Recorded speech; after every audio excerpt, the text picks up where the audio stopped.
Hallelujah. यीशु मसीह के नाम से इस दिन में इस ऑनलाइन आराधना में जो कोई भाग आप ले रहे हैं, हम आपको स्वागत करते हैं। हम विश्वास करते हैं कि आप सब परमेश्वर यीशु मसीह के विश्वास में और आगे बढ़ रहे हैं इन दिनों में, और परमेश्वर की आत्मा आपको दृढ़ कर रही है। हालेलुया।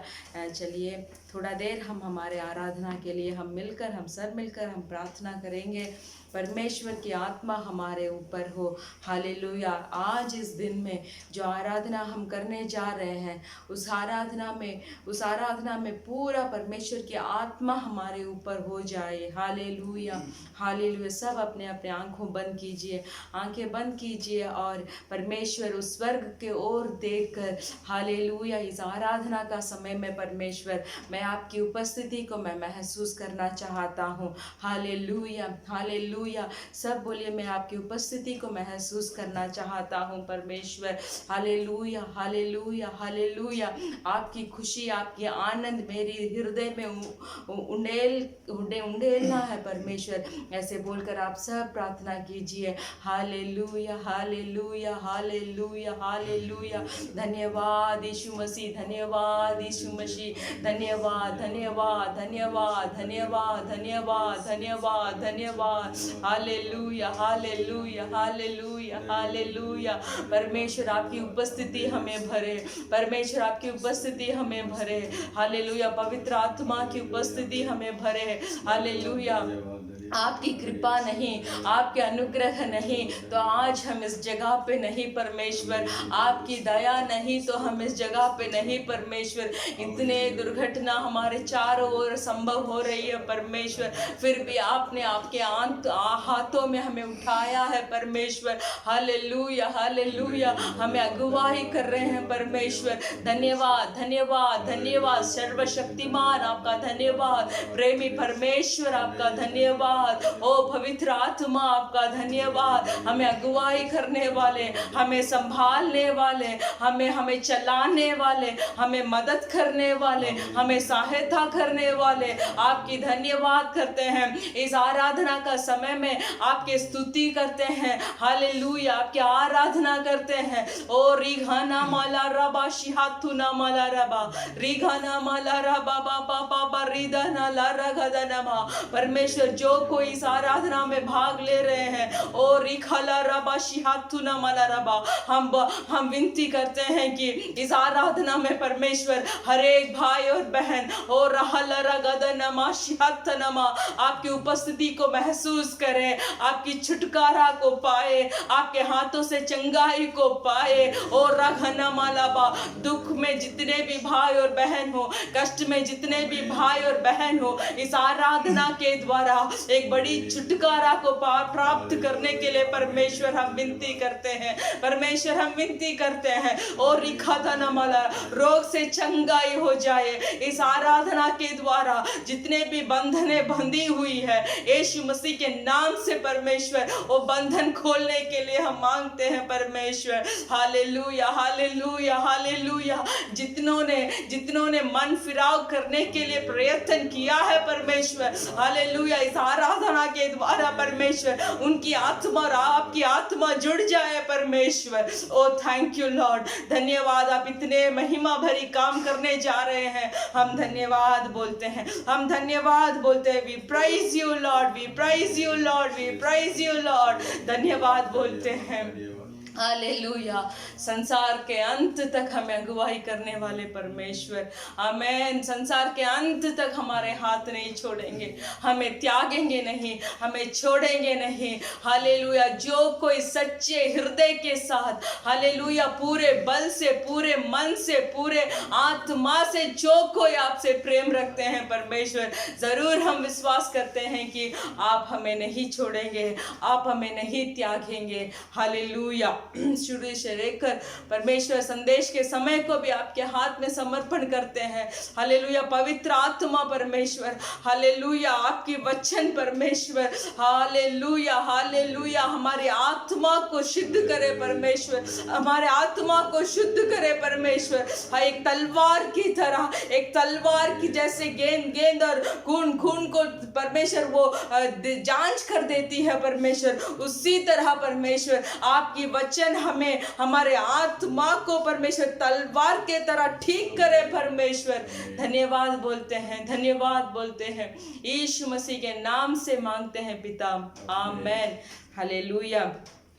आज भी हम बहुत हम आराधना करेंगे, सिर्फ आराधना और परमेश्वर की स्तुति करेंगे, परमेश्वर की धन्यवाद करेंगे। हम तो बहुत मांग चुके हैं परमेश्वर, बहुत कष्ट है ये, बहुत तकलीफ़ें हैं, ऐसे बहुत विनतियां हमने परमेश्वर की सम्मुख में, हमने आज इन दिनों में हमने बहुत विनती परमेश्वर के सम्मुख में रखे हैं। तो चलिए हम चाहते हैं कि इन दिनों में हम परमेश्वर की आराधना करेंगे पूरे मन से। यानी हमने जो 3-4 गीत हमने आज हम गाने जा रहे हैं, सब धन्यवाद का गीत है, सब आराधना का गीत है।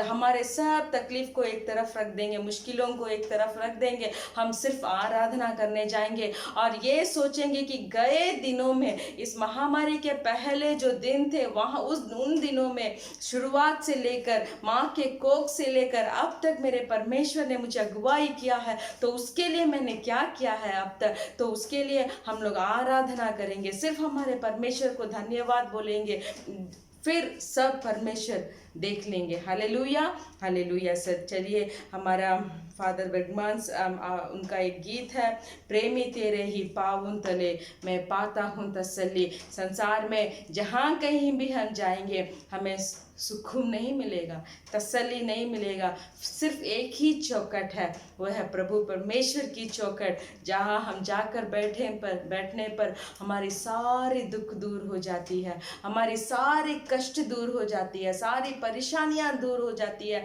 हमें भी मालूम नहीं है, परमेश्वर की चौखट पर जब हम बैठते हैं तब एक आनंद सा एक आत्मा हमें भरता है और हमें ताकत देता है। हालेलुया। चलिए सब मिलकर हम आराधना करेंगे, सब अपने अपने कमरों पे। आप कोई एक गीत मालूम है तो जोर से आप गा सकते हैं, तालियां बजाकर गा सकते हैं। हालेलुया, थैंक यू लॉर्ड, धन्यवाद। प्रेमी तेरे ही पाँवों तले में पाता हूँ तसल्ली, प्रेमी तेरे ही पाँवों तले में पाता हूँ तसल्ली, धुन के साथ गाता रहूँगा आनंद के गीतों को, धुन के साथ गाता रहूँगा आनंद के गीतों को। शरण स्थान यीशु निधान, आराधना आराधना, सब मिलकर शरण स्थान यीशु निधान, आराधना आराधना। प्रेमी तेरे ही पाँवों तले में पाता हूँ तसल्ली, प्रेमी तेरे ही पाँवों तले में पाता हूँ तसल्ली, धुन के साथ गाता रहूँगा आनंद के गीतों को, धुन के साथ गाता रहूँगा आनंद के गीतों को। सब मिलकर शरण स्थान, शरण स्थान यीशु निधान, आराधना आपकी आराधना आराधना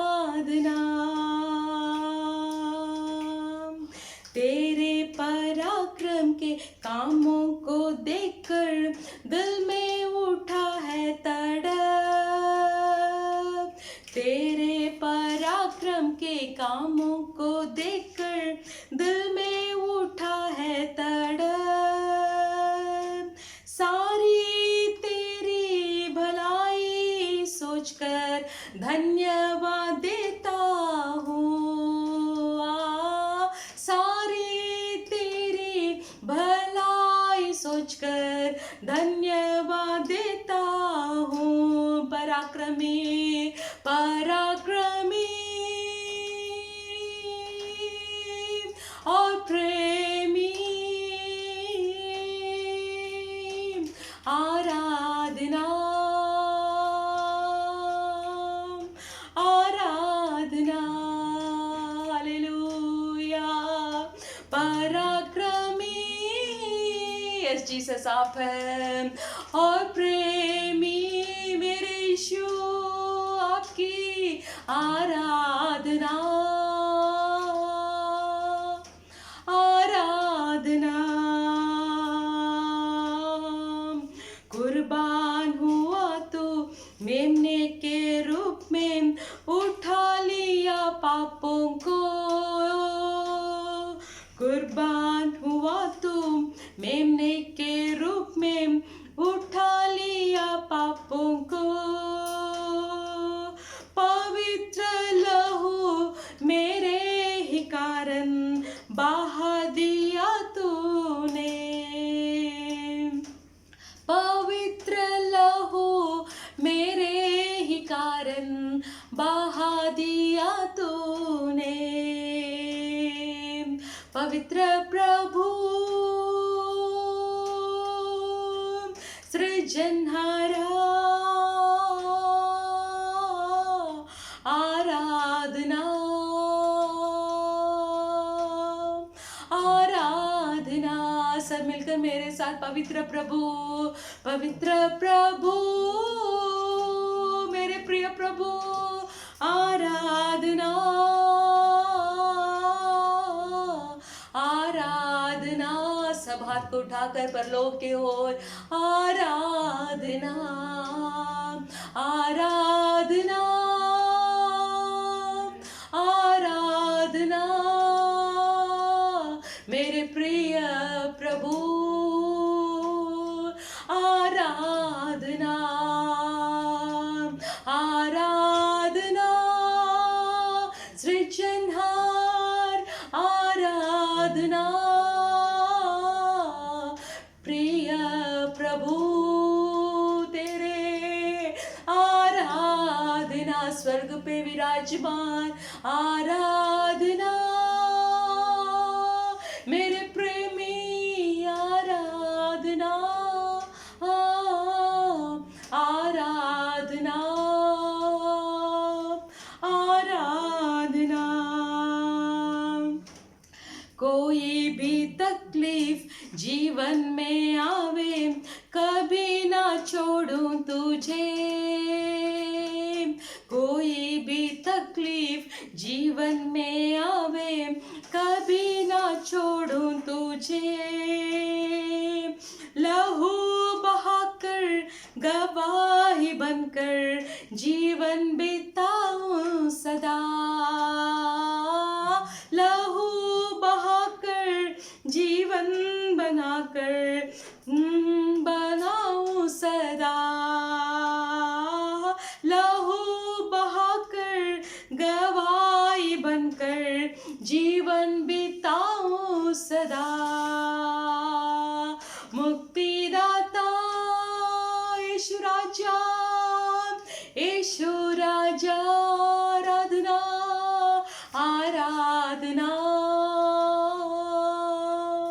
आराधना। कितने भी तकलीफ हमारे जीवन में आए, हालेलुया, कितने भी तकलीफ, कितने भी परेशानी हमारे जीवन में आए, सब मैं सहूंगा प्रभु आपके लिए। आपके प्रेम के लिए सब कुछ को मुझे सहना पड़ेगा परमेश्वर। क्या आपके हाथ को परमेश्वर के हाथ में जुड़ा कर कह सकते हैं कि कितने भी तकलीफ मेरे जीवन में आए परमेश्वर, कितने भी उपद्रव से मेरा जीवन भरा हो परमेश्वर, कितने ही परेशानी और कठिनाई के मार्ग से मैं गुजरा हूँ परमेश्वर, या गुजरना है परमेश्वर, फिर भी सारे तकलीफ को मैं आपके लिए सहने के लिए मैं तैयार हूँ। लहू बहाकर एक गवाही बनकर इन अंतिम दिनों में परमेश्वर बहुतों को आपके सम्मुख में लेके आना है, तो परमेश्वर आपके लिए मैं लहू बहाने के लिए भी मैं तैयार हूँ, तकलीफ उठाने के लिए भी मैं तैयार हूँ। ओ रिहाना माशियातुना मलारबा, क्योंकि उतना ही कष्ट हमारे परमेश्वर यीशु ने हमारे लिए उठाया था। Hallelujah hallelujah hallelujah. एक स्वर्ग लोक में पवित्र पिता के गोद में बैठे यीशु मसीह ने उनका जीवन, उनका सारा चीज उस स्वर्ग में छोड़कर हालेलुया हमारे लिए एक दरिद्र बनकर इस पृथ्वी पर आया हमारे लिए लहू बहाने के लिए इस पृथ्वी पे आया, एक मेमने की तरह हमारे लिए लहू बहाने के लिए, आप और हम आनंद से हमारा जीवन को गुजारने के लिए, ओ रिहाथना मलारबा, पाप से छुड़ाकर ओ रिखालारबा जय प्राप्त करने के लिए उस यीशु मसीह ने उस स्वर्ग लोक को छोड़ा। ओ रखाना मलारबा, अपने पिता को वहां छोड़कर, उन पिता जो सिद्ध उनके लिए रखे थे, और रिखाथना मलारबा, वो सिद्ध को पूरा करने के लिए मेरा यीशु मसीह इस पृथ्वी पर आया। मेरे लिए क्या योग्य था मैं, मेरे में क्या योग्य था मेरे प्रिय भाई और बहनों, सब परमेश्वर को देखकर पुकारिए, मुझ में क्या योग्य था परमेश्वर, मुझ में क्या योग्य था कि आपने आए, मुझ में क्या भलाई आपने देखा, मुझ में क्या भलाई आपने देखा कि आपके उस बहुमूल्य महत्वपूर्ण लहू को इस पापी के लिए आपने इस संसार पे, इस पापी के लिए इस संसार में आकर आपके अंतिम खून एक पानी के तरह बहने के तक आपने आपके जीवन को कुर्बान दिया। Hallelujah hallelujah.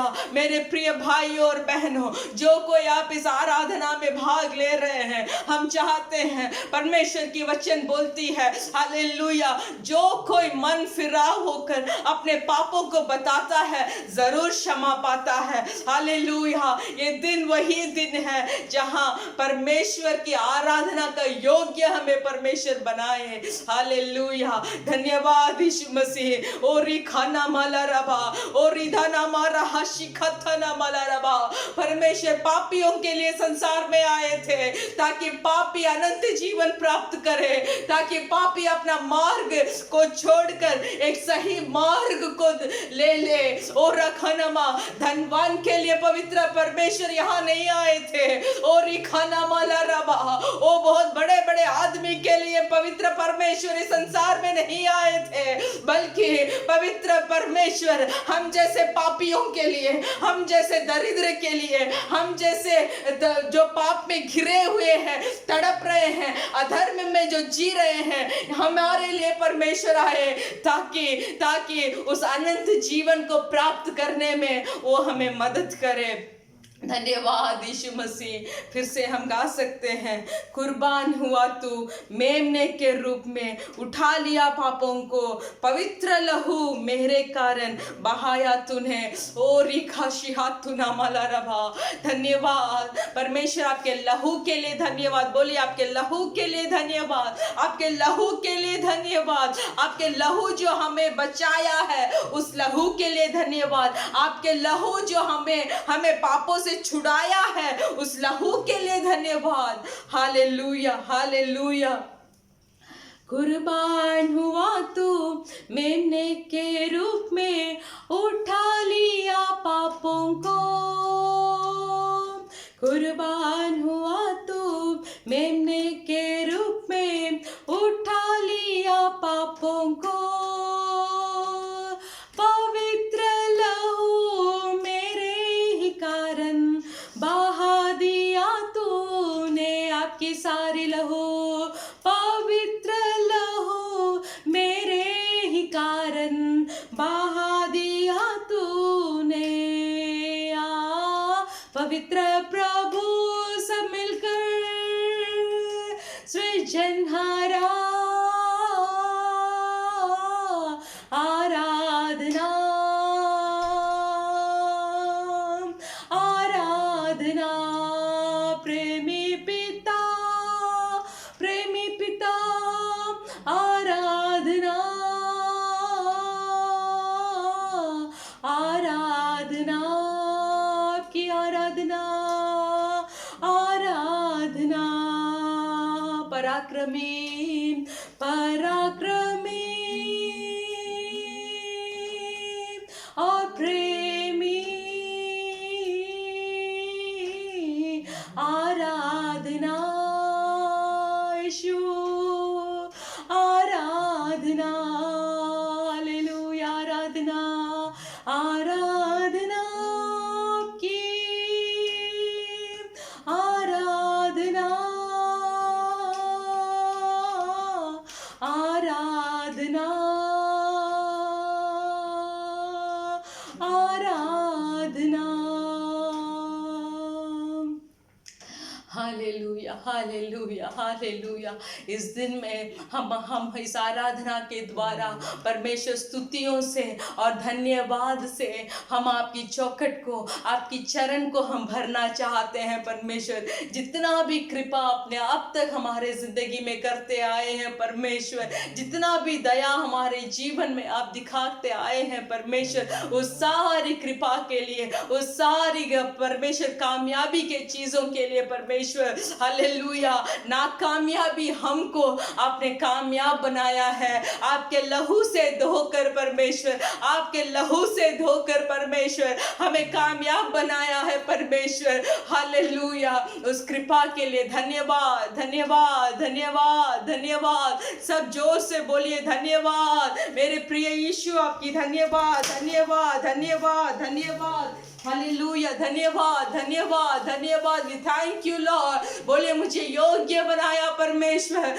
हालेलुया। एक सच्चा खुदा की आराधना करने के लिए मुझे योग्य बनाया परमेश्वर। और रिखाना मला रबा, जितने इस संसार में हैं उनकी आंखें बंद है, अब तक एक सच्चा खुदा का उन्हें महसूस नहीं हुआ है, फिर भी परमेश्वर यीशु मसीह ने हमें चुना है, हमें उनकी आराधना का योग्य बनाया है। धन्यवाद बोलिए, धन्यवाद धन्यवाद धन्यवाद धन्यवाद धन्यवाद धन्यवाद। Thank you lord. धन्यवाद धन्यवाद के साथ स्तुति गाऊंगा हे यीशु मेरे खुदा। उपकार तेरे बेशुमार, कोटि कोटि स्तुति।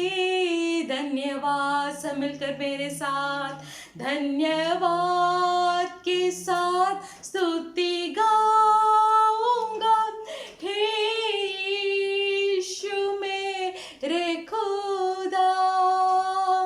उपकार तेरे हैं बेशुमार, कोटि कोटि स्तुति। धन्यवाद। योग्यता से बढ़ के दिया है अपनी दया से तूने मुझे। मेरे साथ मिलकर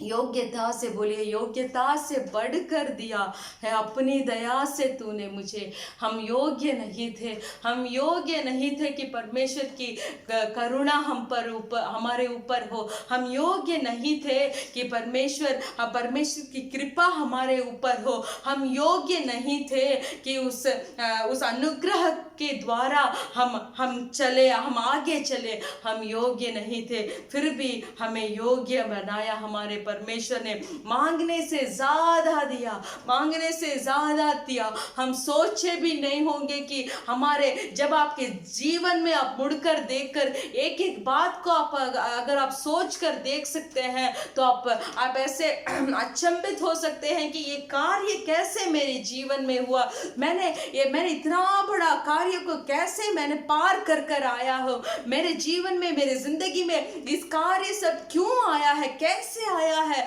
मैं तो सोच भी नहीं सकता था, फिर भी इतने बड़े काम मेरे जिंदगी में हुए हैं। हालेलुया। मेरे प्रिय भाई और बहनों, आज हम जिंदा है, आज हम जीवित है, आज हम परमेश्वर की करुणा से हमें रोटी और पानी मिल रही है तो परमेश्वर का कृपा से, क्योंकि परमेश्वर ने हमें योग्य बनाया है। हालेलुया। हमें योग्य बनाया है उस परलोक के लिए, हमें योग्य बनाया है उस अनंत जीवन के लिए, हमें योग्य बनाया है कि उनको, परमेश्वर यीशु मसीह को, हालेलुया, हम दर्शन करने के लिए हमें योग्य बनाया है कि हम उनकी आराधना का संतान बनने के लिए। और रिखाना माला रबा, तो कोई भी चीज में आप ऐसे हो गया बोलकर बहुत कष्ट मत उठाइए, बहुत हृदय से टूट मत जाइए। सिर्फ हमारे स्थिति पे हम धन्यवाद बोलेंगे, धन्यवाद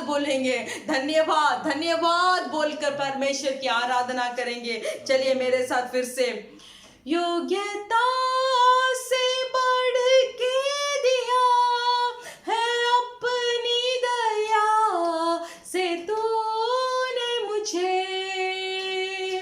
योग्यता से बढ़ के दिया है अपनी दया से तूने मुझे,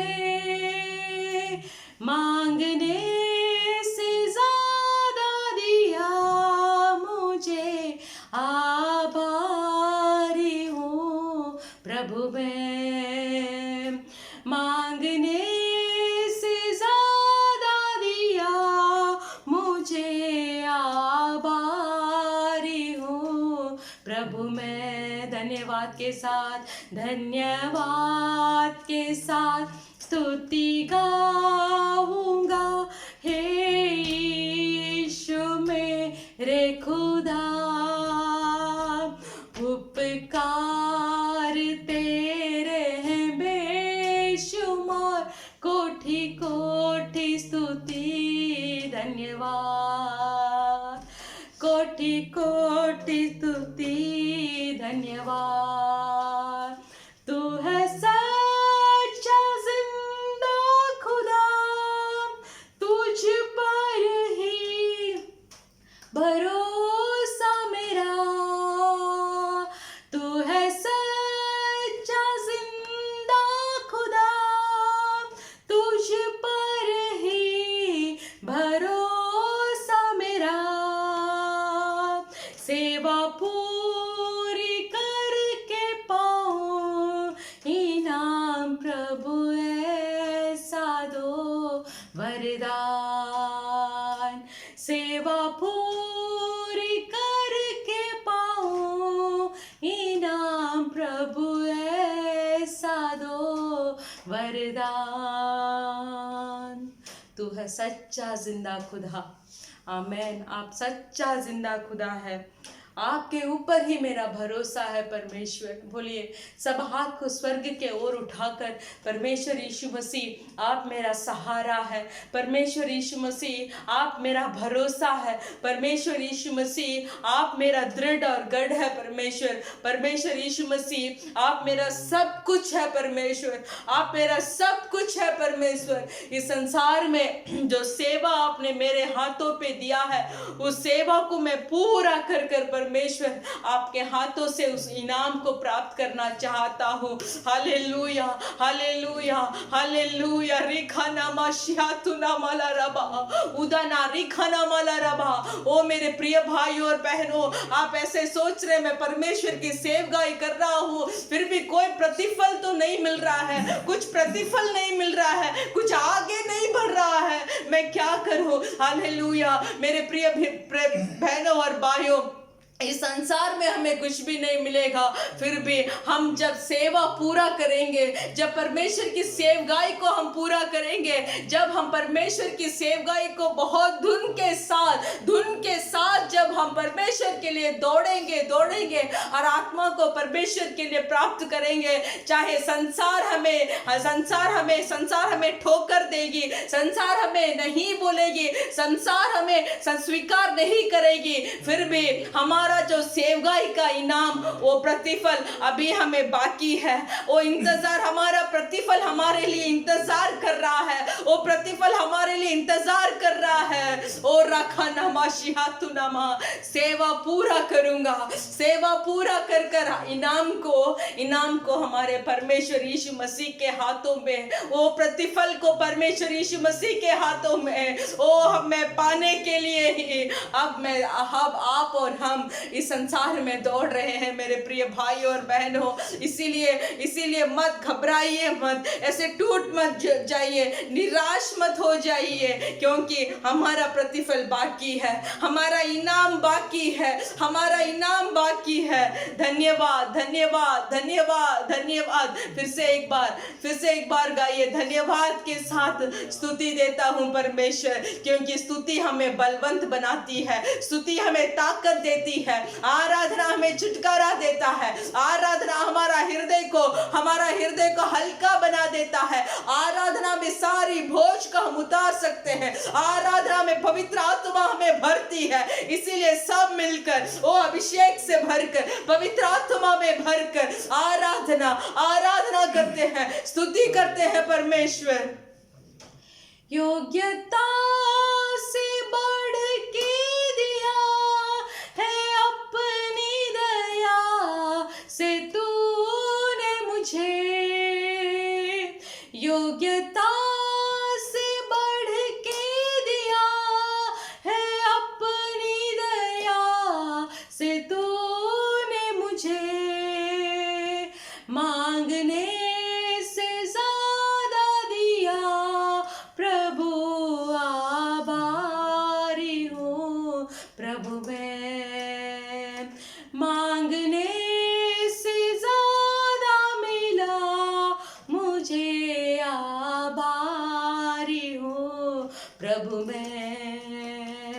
धन्यवाद धन्यवाद, हाथ उठाकर धन्यवाद धन्यवाद धन्यवाद धन्यवाद धन्यवाद धन्यवाद, सब मिलकर धन्यवाद धन्यवाद धन्यवाद धन्यवाद, धन्य धन्य धन्य धन्यवाद, धन्य धन्य धन्य धन्यवाद, धन्यवाद से आपकी आराधना कर रहा हूँ परमेश्वर, धन्यवाद आपके चौखट को मैं भर रहा हूँ, धन्यवाद धन्यवाद आपके किए उपकारों के लिए, धन्यवाद आपने मुझे सहारा दिया, धन्यवाद धन्यवाद धन्यवाद धन्यवाद। Hallelujah hallelujah. ओ रामा बाबा बाबा रिखाला शिहांदुना मलारबा, सारी भलाइयों से हमें भरने वाले परमेश्वर, हालेलुया हालेलुया हालेलुया। कांटा अगर हो भी तो उस कांटा को पार करने का और रिखाना मलारबा ओ समझ को हमें देने वाले परमेश्वर, हालेलुया। बहुत बहुत कठिन राहों में अब अगर हम गुजर रहे हैं तो उस राह को पार करने के लिए हमें युक्ति देने वाले परमेश्वर, हालेलुया हालेलुया। तू मत डर, मैं तेरा सहायता हूँ बोलकर अपनी वाचा को हमारे लिए रखे हैं परमेश्वर। धन्यवाद धन्यवाद परमेश्वर, धन्यवाद परमेश्वर, धन्यवाद परमेश्वर। मेरे प्रिय भाई और बहनों, इस अंतिम समय में सिर्फ एक ही काम हमें है, हमें परमेश्वर के लिए दौड़ना है, हमें परमेश्वर के लिए दौड़ना है। जो लहू ने हमारे लिए उस यीशु मसीह ने बहाया है, उस लहू के लिए और परमेश्वर के हाथ में जो प्रतिफल है, वो प्रतिफल को पाने के लिए इस अंतिम दिनों में हमें दौड़ना है। मेरे प्रिय भाई और बहनों, हमें दौड़ना है और खाना माला रबा शिहातुनामा सेवगाई परमेश्वर के लिए और राखाना माला रबा, ताकि व्यर्थ होकर नहीं तो खाली हाथ में जाकर हम उनके सम्मुख में हम नहीं खड़े होंगे, हम उनके सम्मुख में खाली हाथ नहीं खड़े होंगे। और राखाना मा शिहातुरामा, जिसके लिए योग्य हमें बनाया है परमेश्वर, जिसके लिए हमें योग्य बनाया है, जिसके लिए हमें चुना है, जिसके लिए हमारे लिए एक मेमने के रूप में हमारे लिए लहू बहाया है, उसके लिए हमें परमेश्वर को कुछ तो करना चाहिए। करके उस इनाम को हमें परमेश्वर के हाथों से हमें पाना चाहिए। मेरे प्रिय भाई और बहनों, और रिखाला रबा, दृढ़ हो जाइए, धैर्य हो जाइए। ये संकट सिर्फ थोड़े ही समय की है, ये कष्ट सिर्फ थोड़े ही समय की है। Hallelujah, hallelujah, hallelujah. शैतान को हमारे ऊपर कुछ अधिकार नहीं है, हमें हालेलुया डरिए मत, शैतान को हमारे ऊपर अधिकार नहीं है, क्योंकि परमेश्वर ने उसको हराने का सारा अधिकार हमारे हाथों पे दिया है। और खाला रबा बाबा और शिहातुना माला रबा। धन्यवाद। अगर वो सामर्थ आपको चाहिए, हालेलुया, परमेश्वर की सेवकाई करने का सामर्थ अगर आपको चाहिए, तो मेरे प्रिय भाई और बहनों, पवित्र आत्मा से आपको भरना चाहिए। पवित्र आत्मा रोज आपको भरना चाहिए। पवित्र आत्मा का उपस्थिति अगर हमारे अंदर होगा, तो धैर्य से हम परमेश्वर की सेवकाई कर पाएंगे, धैर्य से हम शैतान के विरुद्ध खड़े हो सकते हैं। ओ राबा बाबा, ओला राबा। चलिए सब अपने अन्य भाषाओं में बातें कर परमेश्वर की उपस्थिति को स्वीकार कीजिए। O we receive you Holy Spirit. हर एक भाई और बहन जो इस आराधना में जुड़े हैं परमेश्वर, हम विनती करते हैं कि ओ रागारा बाबा बाबा और ऋषि हाथना माला रबा, ओ आपकी उपस्थिति उनको भरे, आपकी उपस्थिति उनको भरे, आपकी उपस्थिति उनको भरे। और रखला रबा, सेवकाई करने के लिए, आपके लिए दौड़ने के लिए, उस अनंत जीवन को प्राप्त करने के लिए परमेश्वर आज इस आराधना के दिन में आप हमें भरे परमेश्वर, वो आप हमें भरे परमेश्वर। जो पीछे हटे हुए भाई और बहन परमेश्वर इस आराधना के द्वारा वो आपके लिए आगे आए, आपके लिए आगे आए, फिर से उस उद्धार को प्राप्त करें। जो उद्धार को जो भाई और बहन छोड़ कर रखे थे, जो उद्धार के बारे में बिना सोच और समझ कर बैठे थे, हम इस आराधना के द्वारा हम प्रार्थना करते हैं वो उद्धार को वो फिर से प्राप्त करें, उस लहू के महत्वपूर्ण का समझ उन पे आए परमेश्वर। धन्यवाद, धन्यवाद, धन्यवाद। और रखना माला रबा। मेरे प्रिय भाई और बहनों, हमें परमेश्वर ने अपनी सेवकाई के लिए बुलाया है, अपनी सेवकाई के लिए बुलाया है, और वो प्रतिफल हमें मिलेगा, जरूर मिलेगा। इस संसार हमें ठुकरा देगा, फिर भी परमेश्वर हमें कभी नहीं त्यागेंगे, कभी नहीं ठुकराएंगे। और रखना माला राशि हाथुना माला रबा। धन्यवाद, धन्यवाद, धन्यवाद, धन्यवाद, धन्यवाद यीशु मसीह, धन्यवाद। हम एक आराधना का गीत गाएंगे, मेरे साथ आप मिलकर आप पूछिए, जो कोई मांगेगा उसको मिलेगा, जो कोई मांगेगा उसको मिलेगा। हालेलुया। परमेश्वर का वचन बताता है मेरे प्रिय भाई और बहनों, जो कोई परमेश्वर यीशु मसीह से मांगेगा, पिता मसीह में महिमा होने के लिए जरूर वो काम को हमारे लिए पूरा करेंगे। जो मांगेंगे उसको देंगे। आज हम सब मिलकर पवित्र आत्मा का उपस्थिति को मांगेंगे।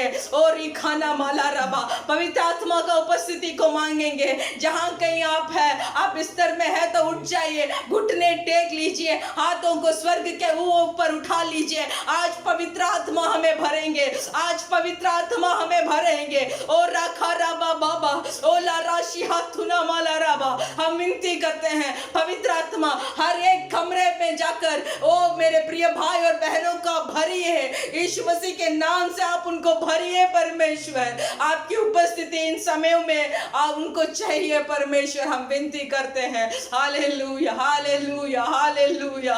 Thank you Lord Jesus. रिखाना माला रबा, we glorify your name O Lord. आपके नाम की हम महिमा करते हैं।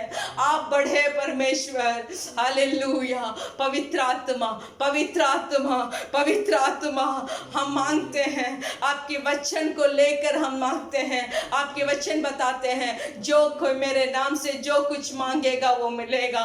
परमेश्वर, हम इस संसार की संपत्ति को हम इस समय नहीं मांग रहे हैं, इस संसार की धन और दौलत को नहीं मांग रहे हैं, इस संसार में हमें बड़ा घर चाहिए, खेती चाहिए नहीं मांग रहे हैं। हम इस समय हम पवित्र आत्मा का उपस्थिति को मांगते हैं, हम पवित्र आत्मा का उपस्थिति को मांगते हैं। ओ रखला रबा शातु नामला रबा। ओ धन्य धन्य धन्य धन्य धन्यवाद। पवित्र आत्मा उतरावो, अभिषेक से हमें भर दो। पवित्र आत्मा उतरावो, अभिषेक से हमें भर दो। अग्नि ज्वाल समान उतरा, सनसनाहट के साथ उतरा।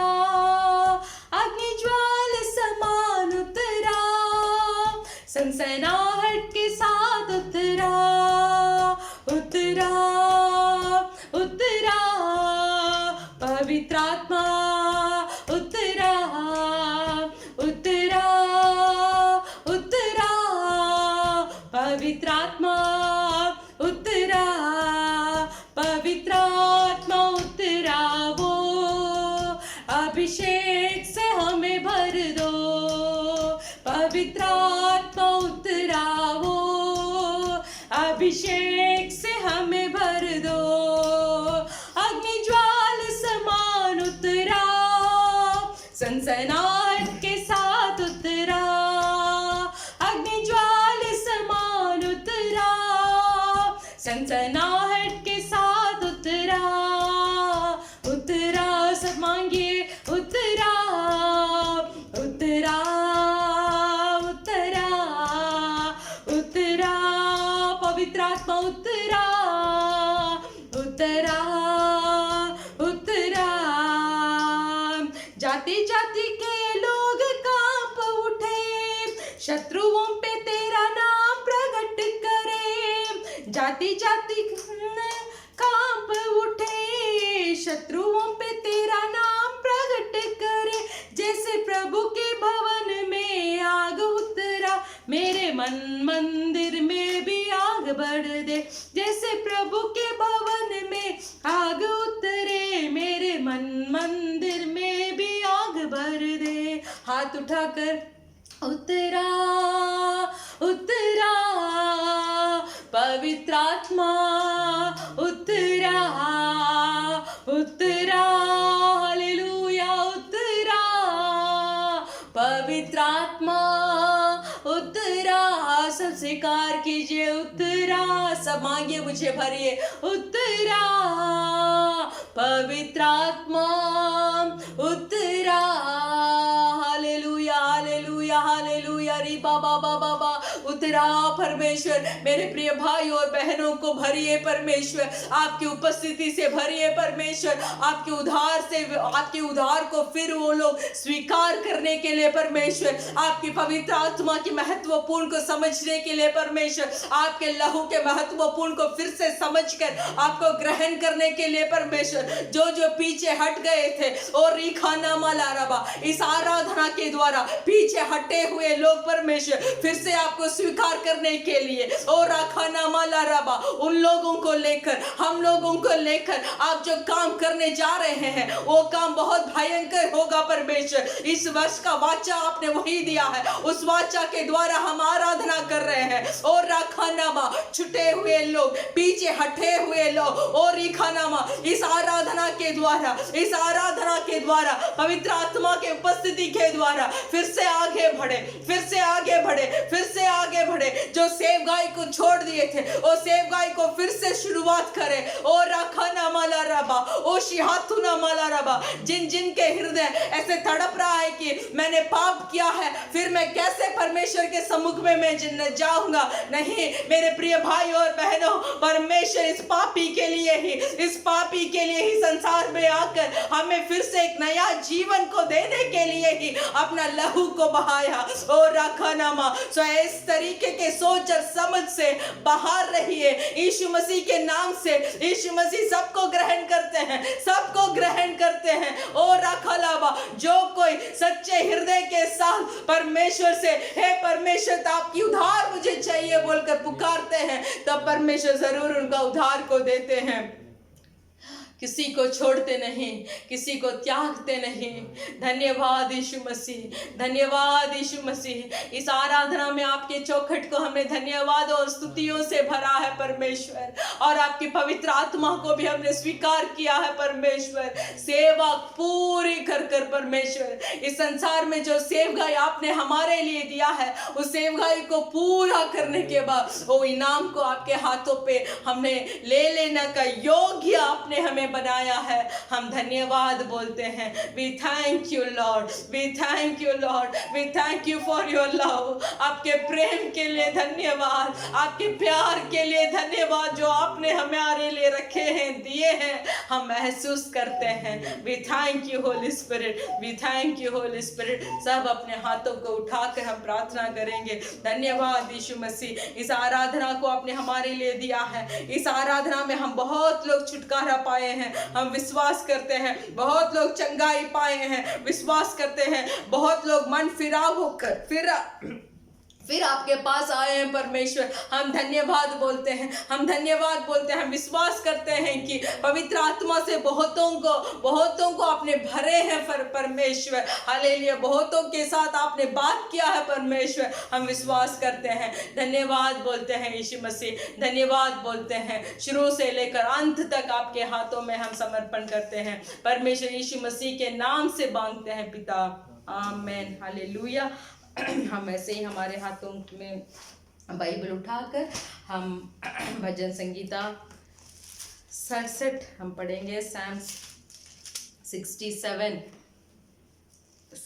भजन संगीता 67 Psalms 67 धन्यवाद का गीत, आमीन। प्रधान बजाने वाले के लिए तारे वाले बाजों के साथ भजन गीत। परमेश्वर हम पर अनुग्रह करे और हमको आशीष दे, वह हम पर अपने मुख का प्रकाश चमकाए, जिससे तेरी गति पृथ्वी पर और तेरे किए हुए उद्धार सारी जातियों में जाना जाए। हे परमेश्वर, देश देश के लोग तेरा धन्यवाद करे, देश देश के सब लोग तेरा धन्यवाद करे। राज्य राज्य के लोग आनंद करे और जय जयकार करे, क्योंकि तू देश देश के लोगों का न्याय धर्म से करेगा और पृथ्वी के राज्य राज्य के लोगों की अगुवाई करेगा। हे परमेश्वर, देश देश के लोग तेरा धन्यवाद करें, देश देश के सब लोग तेरा धन्यवाद करें। भूमि ने अपनी उपज दी है। परमेश्वर जो हमारा परमेश्वर है, उसने हमें आशीष दी है। परमेश्वर हमको आशीष देगा और पृथ्वी के दूर दूर देशों के सब लोग उसका भय मानेंगे। हम इस दिन आपसे विनती कर रहेंगे कि इस भजन संगीता को लेकर बहुत अच्छा से हमको प्रार्थना करना चाहिए, क्योंकि यहाँ बताया गया है देश देश के लोग, राज्य राज्य के लोग आनंद मनाएंगे, धन्यवाद बोलेंगे, धन्य देंगे। फिर भी हमारा देशों का स्थिति तो इसके पार है। क्या बहुत हमारे जो है तकलीफ उठा रहे हैं, कष्ट उठा रहे हैं। गरीब जो है बहुत कष्ट उठा रहे हैं, जिनके पास पैसा नहीं है बहुत दुख उठा रहे हैं। फिर भी बहुत अधर्म के काम देशों में चल रहे हैं। वो जो अधिकारी सरकार लोग हैं वो कुछ न्याय नहीं कर रहे हैं गरीबी लोगों के लिए, है ना। यहाँ हमारे इंडिया देश में तो बहुत दूर से दूर तमिलनाडु से लेकर बिहार तक, साउथ से लेकर नॉर्थ से ऐसे चलते हैं, चलते चलते कितना जन मर जाते हैं, कितना जन भूखे रहते हैं, जितना जन प्यासे रहते हैं। तो यहाँ परमेश्वर का वचन बताया गया है न्याय करेगा, क्योंकि तू देश देश देश के लोगों का न्याय धर्म से करेगा। तो हम परमेश्वर से इस दिन विनती करेंगे, मेरे देश में जो अधर्म काम हो रहे हैं परमेश्वर, वो अधर्म काम के लिए तू न्याय कर परमेश्वर, ताकि हमारे सारे देश के लोग आपकी धन्यवाद करेंगे। हम धन्य, क्योंकि उपज परमेश्वर की है, भूमि ने अपने उपज दी है, वो उपज परमेश्वर के हाथों से है। तो वो उपज को एक मनुष्य के हाथ में वो नहीं मिल रहे हैं, तो हमें इसके लिए प्रार्थना करना चाहिए। गरीबों को याद करना चाहिए, जो बहुत कष्ट उठा रहे हैं, परेशानियों में है, दिक्कत उठा रहे हैं, हम उनको याद कर कर हमें प्रार्थना करना चाहिए और ये बोलना चाहिए, परमेश्वर ये देश देश के लोग तुझे धन्यवाद बताना है, बोलना है। इसीलिए आप हमारे देश को न्याय से धर्म कीजिए परमेश्वर। हालेलुया। सब मिलकर इस अच्छे भजन संगीता के लिए हम प्रार्थना करेंगे। धन्यवाद यीशु मसीह, धन्यवाद धन्यवाद धन्यवाद इस अच्छे भजन संगीता के लिए, धन्यवाद परमेश्वर। ओ ये हमारे देश देश के लोग आपको धन्यवाद करेंगे परमेश्वर। हमारे देश को न्याय से न्याय कीजिए, धर्म से न्याय कीजिए परमेश्वर। हालेलुया। जो लोग कष्ट उठा रहे हैं परमेश्वर, हालेलुया, गरीबी लोगों के कष्ट को परमेश्वर आपकी आंखें देख रही है परमेश्वर। हालेलुया। भूमि अपनी उपज देगी परमेश्वर, आशीर्वाद आपके हाथों से है परमेश्वर, और सारी आशीष आपके हाथों से है परमेश्वर। हालेलुया। सरकार को परमेश्वर, हालेलुया, सारी सरकार को आपके ज्ञान और बुद्धि से भरिए परमेश्वर। उनके हृदय को पिघला दीजिए, गरीबों को देखने में उनका हृदय पिघल जाना है परमेश्वर। Hallelujah hallelujah hallelujah. हम इस गरीब आदमी को, भटकते हुए सारे आदमियों को, सारे लोगों को आज इस आराधना आपके सम्मुख में हम समर्पण करते हैं परमेश्वर। न्याय कीजिए, न्याय कीजिए, हालेलुया, न्याय कीजिए परमेश्वर। धन्यवाद मांगते हैं, यीशु मसीह के नाम से मांगते हैं पिता, आमीन। हमारी कलीसिया का सूचना है कि हर शुक्रवार के दिन हमारी आराधना 4 से लेकर 6 बजे तक होती है। इस ऑनलाइन आराधना में ज़रूर आप भाग लेकर बहुत अच्छा से प्रार्थना कीजिए कि जल्दी हमारी कलीसिया फिर से खुल जाएंगे और आप सब मिलकर परमेश्वर के सम्मुख में धन्यवाद कर कर आराधना करेंगे। हालेलुया। इसलिए विश्वास को मत छोड़िए, विश्वास में और आगे बढ़िए। जितना भी दिक्कत है, कष्ट है, उसको सब यीशु मसीह को अपना दृढ़ मानकर, समझकर वो सब कष्टों को पार कीजिए। यीशु मसीह आपके हृदय को सारे आनंद और खुशियों से भरे। चलिए अभी भी हम सब मिलकर हमारे देशों के लिए हम प्रार्थना करेंगे। इंडिया देश के लिए, पाकिस्तान देश के लिए, बांग्लादेश, नेपाल, श्रीलंका, इस सब देशों के लिए हम प्रार्थना करेंगे। धन्यवाद यीशु मसीह। आपके समझ से ऊपर तो कुछ भी नहीं है परमेश्वर, आपको सब मालूम है परमेश्वर। आपके आंख में छिपी हुई काम इस संसार में कहाँ है परमेश्वर। हम विनती करते हैं परमेश्वर, आपके संपूर्ण आशीर्वाद को परमेश्वर हमारे देशों के ऊपर आप दे परमेश्वर। हालेलुया। इस महामारी से आपके इच्छा के अनुसार हम मांगते हैं, इस महामारी से जल्दी ही हमें छुटकारा मिलकर हम सब भाई और बहनों मिलकर आपकी कलीसिया में आराधना करने के लिए परमेश्वर, और एक मौका को हम आपके हाथों से चाहते हैं परमेश्वर। हालेलुया। इन देश देश के लोगों, जितने भी लोग हैं परमेश्वर, ये सच्चा खुदा को के बारे में जानकारी होने के लिए हम मांगते हैं परमेश्वर। यीशु ही जिंदा खुदा है बोलकर वो बंद किए हुए आंखें यीशु के नाम से खोलने के लिए हम मांगते हैं परमेश्वर। हालेलुया। देश देश में एक जागृति हो परमेश्वर। शैतान की सारी दुष्ट आत्माएं देशों के विरोध जो उठे हैं परमेश्वर, यीशु मसीह के नाम से हम उनको डांटते हैं परमेश्वर। हालेलुया। गरीब लोगों के ऊपर, हालेलुया हालेलुया, जितने भी दिक्कत आप पहुंचते हैं परमेश्वर, यीशु मसीह के नाम से परमेश्वर आप उनको छुटकारा दे परमेश्वर। गरीब लोगों को सहायता करे परमेश्वर, मार्ग में भटके हुए लोगों को सहायता करे परमेश्वर। परमेश्वर। जो कमाई बिना कमाई के हैं वो लोगों को परमेश्वर मदद कीजिए परमेश्वर। हालेलुया। कौवे के बच्चों को भी आप दाना देते हैं परमेश्वर। जानवर जब जंगल से बुलाती है तो आप उनको पानी देते हैं परमेश्वर। तो हमारे लोगों को परमेश्वर उनकी जरूरतों को पूरी कीजिए, उनकी जरूरतों को पूरी कीजिए परमेश्वर। जो जो जिन जिन जरूरतों पे है परमेश्वर पूरा कीजिए। जो जो रोग पे है यीशु मसीह के नाम से रोग चंगाई हो जाए परमेश्वर। धन्यवाद। दाना दीजिए। हालेलुया। भूमि अपनी उपज को देती है तो उस उपज से उस लोगों को भरिए परमेश्वर, आपकी आशीषों से भरिए परमेश्वर। हम सिर्फ एक बात बोलते हैं परमेश्वर, इन दिन सब आपकी जागृति में हो जाए परमेश्वर। धन्यवाद बोलते हैं, यीशु मसीह के नाम से मांगते हैं पिता, आमीन। चलिए आज भी हमारे संदेश की ओर जाएंगे। हम हमारे पास्टर को स्वागत करेंगे।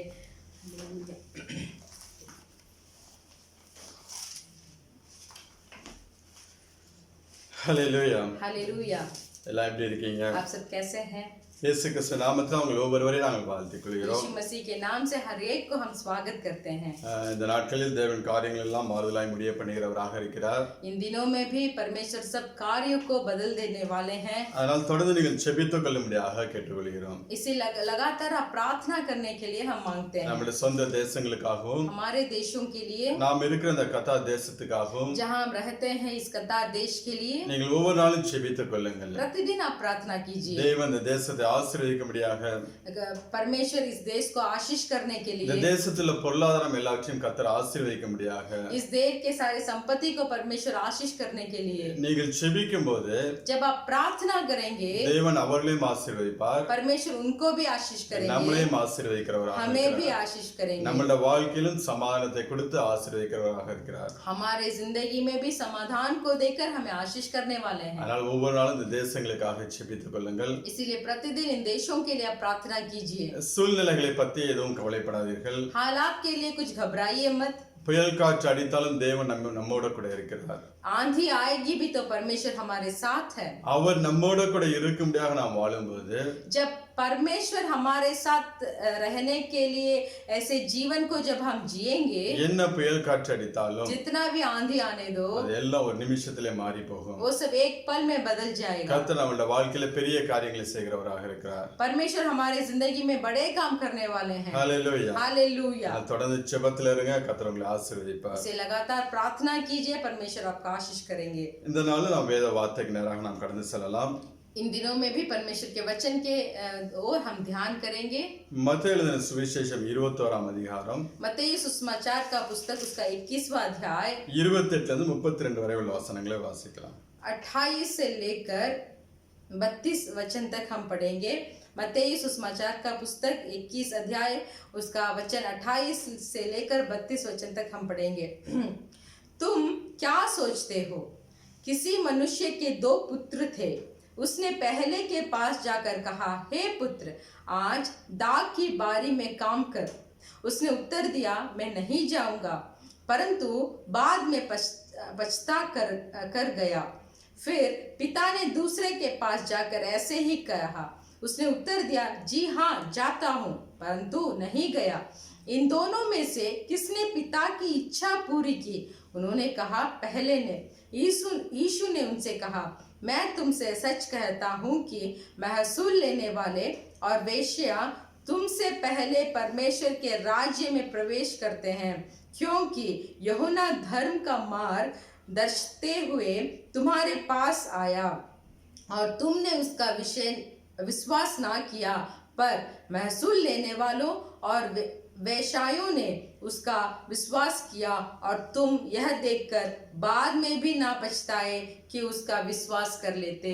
हालेलुया। हालेलुया। இங்க ஆண்டவராய் இயேசு கிறிஸ்து ஒரு உவமையை சொல்லுகிறார். यहाँ परमेश्वर यीशु मसीह एक उपमा को बताते हैं। இந்த உவமையை சொல்லிவிட்டு அவர் முடிவுல சொல்லக்கூடிய ஒரு நல்ல ஒரு வார்த்தை. इस उपमा को बताने के बाद अंत में एक अच्छा वचन परमेश्वर बताते हैं। ஆயக்காரரும் महसूल लेने वाले வேசிகளும் और वेश्याओं உங்களுக்கு முன்னே தேவனுடைய ராஜ்யத்தில் பிரவேசிப்பார்கள். பிரவேசிக்கிறார்கள் என்று तुमसे पहले परमेश्वर के राज्य में प्रवेश करते हैं बोलकर மெய்யாகவே உங்களுக்கு சொல்லுகிறேன் என்று சொல்லுகிறார். सच सच मैं बताता हूँ बोलते हैं परमेश्वर. சில நேரங்கள் ஆண்டவரே இயேசு கிறிஸ்துவோட ஸ்டேட்மெண்ட்டை கேட்கும்போது कुछ समय में परमेश्वर की वचन को जब हम सुनेंगे, वाक्य को जब हम सुनेंगे, நமக்கு அது ரொம்ப அதிர்ச்சி அளிக்கக்கூடியதா இருக்கும். हमें बहुत आश्चर्य करने वाला होता है. இங்கே சொல்லி ஆயக்காரரும் வேசிகளும் உங்களுக்கு முன்பதாக ராஜ்யத்துக்குள் பிரவேசிப்பார்கள் என்று. यहाँ बताया गया है कि महसूल लेने वाले और वेश्याएं तुमसे पहले परमेश्वर के राज्य में प्रवेश करेंगे. இன்னைக்கு நம்மளுடைய வாழ்க்கையின் கோல், நம்மளுடைய வாழ்க்கையின் எய்ம் எதுவாக இருந்து கொண்டிருக்கிறது? आज भी हमारा जिंदगी का लक्ष्य क्या है? இந்த பூமியில் நாம் பரிபூர்ணமாய் வாழ வேண்டும் என்று சொல்லி விரும்பிக் கொண்டிருக்கிறோமா? क्या हम ऐसे चाहते हैं कि संसार में हमें बहुत परिपूर्ण से जीवन बिताना है? இல்ல பரலோக ராஜ்யத்துக்குள் பிரவேசிப்பதுதான் நம்மளுடைய முக்கிய ஒரு நோக்கமாக இருந்து கொண்டிருக்கிறது. या तो हमारा ये लक्ष्य है कि हमें परलोक राज्य में प्रवेश करना है. இங்க ஏன் ஆண்டவர் இயேசு கிறிஸ்து இப்படி சொல்கிறார் என்றால், परमेश्वर यीशु मसीह यहाँ ऐसे क्यों बताते हैं? ஆயக்காரரும் வேசிகளும் महसूल लेने वाले और वेश्याओं உங்களுக்கு முன்னே பரலோக ராஜ்யத்தில் பிரவேசிப்பார்கள் என்று சொல்லி, तुमसे पहले परमेश्वर के राज्य में प्रवेश करेंगे. அதாவது ஆண்டவர் ஒரு சம்பவத்துல சொல்லுவார், एक संभव में परमेश्वर ऐसे बताते हैं, யாருக்கு அதிகமாக மன்னிக்கப்படுகிறதோ जिसको बहुत माफ किया जाता है அவர்கள் அதிகமாக அன்பு கூறுவார்கள் என்று சொல்லி சொன்னார். तो वो बहुत प्रेम करेंगे बोलते हैं. இங்க ஆண்டவர் சொல்லக்கூடிய காரியம், यहाँ परमेश्वर क्या बताना चाहते हैं? நம்ம ரட்சிக்கப்பட்டு हम लोग उद्धार प्राप्त किए அந்த हैं, மறுரூபம் ஆகக்கூடிய அந்த டைம் இருக்கு பாத்தீங்களா, वो हम जैसे रूप बदल जाते हैं उस समय में நமக்கும் हमें வேசிகளுக்கும் அந்த ஆயக்காரருக்கும் உள்ள டைம்ல ரொம்ப டிஃபரன்ஸ் இருக்கு. जब हम रूप बदलते हैं उस समय को और महसूल और वेश्या जो रूप बदलते हैं उस समय को थोड़ा फर्क है. அதாவது நான் உதாரணத்துக்கு உங்களுக்கு சொல்ல வேண்டும் என்றால், ऐसे हम आपको बता सकते हैं, நம்ம மறுரூபப்படுவதற்கு ஒரு வருஷம் எடுத்துக்கொண்டோம் என்றால் हमारा जीवन बदलने के लिए 1 वर्ष हुआ होगा, அவங்க ஒரு மாசத்திலே மறுரூபமாகி ராஜ்யத்துக்குள்ள பிரவேசித்துருவாங்க. तो वो अपना महसूल लेने वाले और वेश्या अपना जिंदगी 1 महीने में बदलकर यीशु मसीह के अंदर लेके आकर परमेश्वर के राज्य में गुजर जाएंगे. சொல்லுவங்களுக்கு கிளியரா புரியுதா? क्या आप समझ में आ रहा है आपको? அந்த டைம் நம்ம எடுக்கக்கூடிய டைமை பொறுத்து இருக்கு நாம் ராஜ்யத்துக்குள் பிரவேசிப்பது. हमारा मन फिराव का समय के अनुसार है हम परमेश्वर के राज्य में हम गुजर जाने के लिए. அதான் ஆண்டவர் உங்களுக்கு முன்னே என்று சொல்லுகிறார். इसीलिए परमेश्वर यहाँ बताते हैं आपसे पहले. நம்ம 20-30 வருஷம் ஆனா கூட 20 या 30 वर्ष होगा भी तो நம்மளுடைய வாழ்க்கையில மாற்றங்களையும் हमारा जिंदगी का बदलाव இதே நேரத்துல இந்த வேசிகளுடைய வாழ்க்கை ஆயக்காரோட உள்ள வாழ்க்கையில மாற்றத்தை பார்க்கும்போது ரொம்ப வித்தியாசங்கள் இருக்கிறது. तो हमारा जीवन इतना वर्ष होकर भी हमारा जीवन का बदलाव को देखकर और इस महसूल लेने वाले और वेश्यों का जीवन का बदलाव में बहुत फर्क होता है. அதுதான் ஆண்டவர் இங்க ஒரு உதாரணமாக சொல்லுகிறார். वही परमेश्वर यहाँ एक उपमा बताते हैं. ஆண்டவர் இங்க சொல்லப்பட்ட அந்த உவமையில इस उपमा में परमेश्वर क्या बताते இந்த हैं? கூட்டத்தை ரெண்டாக பிரிக்கிறார். ये जो भीड़ है उसको दो भाग में भाग करते हैं. ஒன்னு மனஸ்தாபப்பட்டு கீழ்ப்படுகிறவர்கள், एक जो पश्चाता है फिर आज्ञा पालन करता है, இன்னொன்னு மனஸ்தாபப்படாதவர்கள். एक जो पश्चाता नहीं है. இங்கே மூத்த குமாரன் இளைய குமாரனை பத்தி சொல்லுகிறார். यहाँ बड़ा पुत्र और दूसरा पुत्र के बारे में बताया गया है. மூத்த குமாரன் போமாட்டேன் என்று சொல்லுகிறான். जो पहला पुत्र जो था वो मैं नहीं जाऊंगा बोलता ஆனால் है. பின்பு மனஸ்தாபப்பட்டு அவன் வேலைக்கு செல்லுகிறான். फिर पीछे वो पश्चाता है फिर वो काम में जाता है. ஆனா இளையவனோ फिर दूसरा जो है போகிறேன் என்று சொல்லியும் वो मैं जाऊंगा बोलता है, அவன் போகாமல் இருக்கிறான். फिर भी वो नहीं जाता. அந்த வார்த்தைக்கு கீழ்ப்படியாமல் இருக்கிறான். वो वचन को उसने आज्ञा पालन नहीं किया. இதுதான் ரெண்டாக இங்க ஆண்டவரே இயேசு கிறிஸ்து பிரிக்கிறார். यहाँ है परमेश्वर यीशु मसीह इसको 2 भाग में अलग करते हैं. அதை ஒப்பிட்டு சொல்லும்போது उसको जब उपमा कर बताएंगे तो ஆயக்காரர்களும் வேசிகளும் பின்பு மனஸ்தாபப்பட்டு தேவனுக்கு கீழ்ப்படுகிறவர்களாக இருக்கிறார்கள்.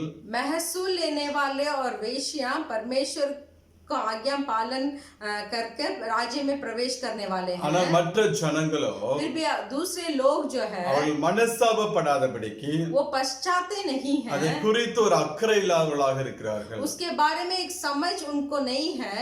அதுதான் இங்க ரெண்டு கூட்டமாக ஆண்டவர் பிரித்து சொல்லுகிறார். इसीलिए परमेश्वर यीशु मसीह यहाँ इनको दो भाग कर कर यहाँ समझाने के लिए कोशिश करते हैं। நம்மளோட வீடுகள் எல்லாம் பார்த்தோம்னா अनेक வேத வசனங்கள் நம்ம எழுதி போட்டிருப்போம். हमारे घर में देखेंगे तो बहुत सारे परमेश्वर के वचन को हम लिखकर वहाँ चिपकाए होंगे। நல்ல நல்ல வாக்குத்தத்தங்களை வீட்ல எழுதி போட்டிருப்போம். बहुत अच्छे परमेश्वर की वाचा को हमारे घर में लिखकर छिपाए होंगे। ஆனா எத்தனை பேர் வீட்ல 10 கற்பனைகளை நாம் எழுதி போட்டிருக்கிறோம்? फिर भी कितने हमारे घरों में हमें कितने जो है परमेश्वर का जो 10 कल्पनाएं हैं उसको हम लिख कर रखे हैं। இல்ல ஆண்டவரே இயேசு கிறிஸ்து சொன்ன அந்த ரெண்டு கற்பனைகளை எத்தனை பேர் வீட்ல நாம் எழுதி போட்டிருக்கிறோம்? नहीं तो परमेश्वर यीशु मसीह जो 2 कल्पनाएं हमें बताए थे वो 2 कल्पनाएं हमें कितने जगह हमारे घर पे लगाए हैं। வெறும் வாக்குத்தத்தங்களை மாத்திரம் எழுதி போட்டு அதை நாம் சார்ந்து வாழ்கிற பிள்ளைகளாக இருக்கிறோம்.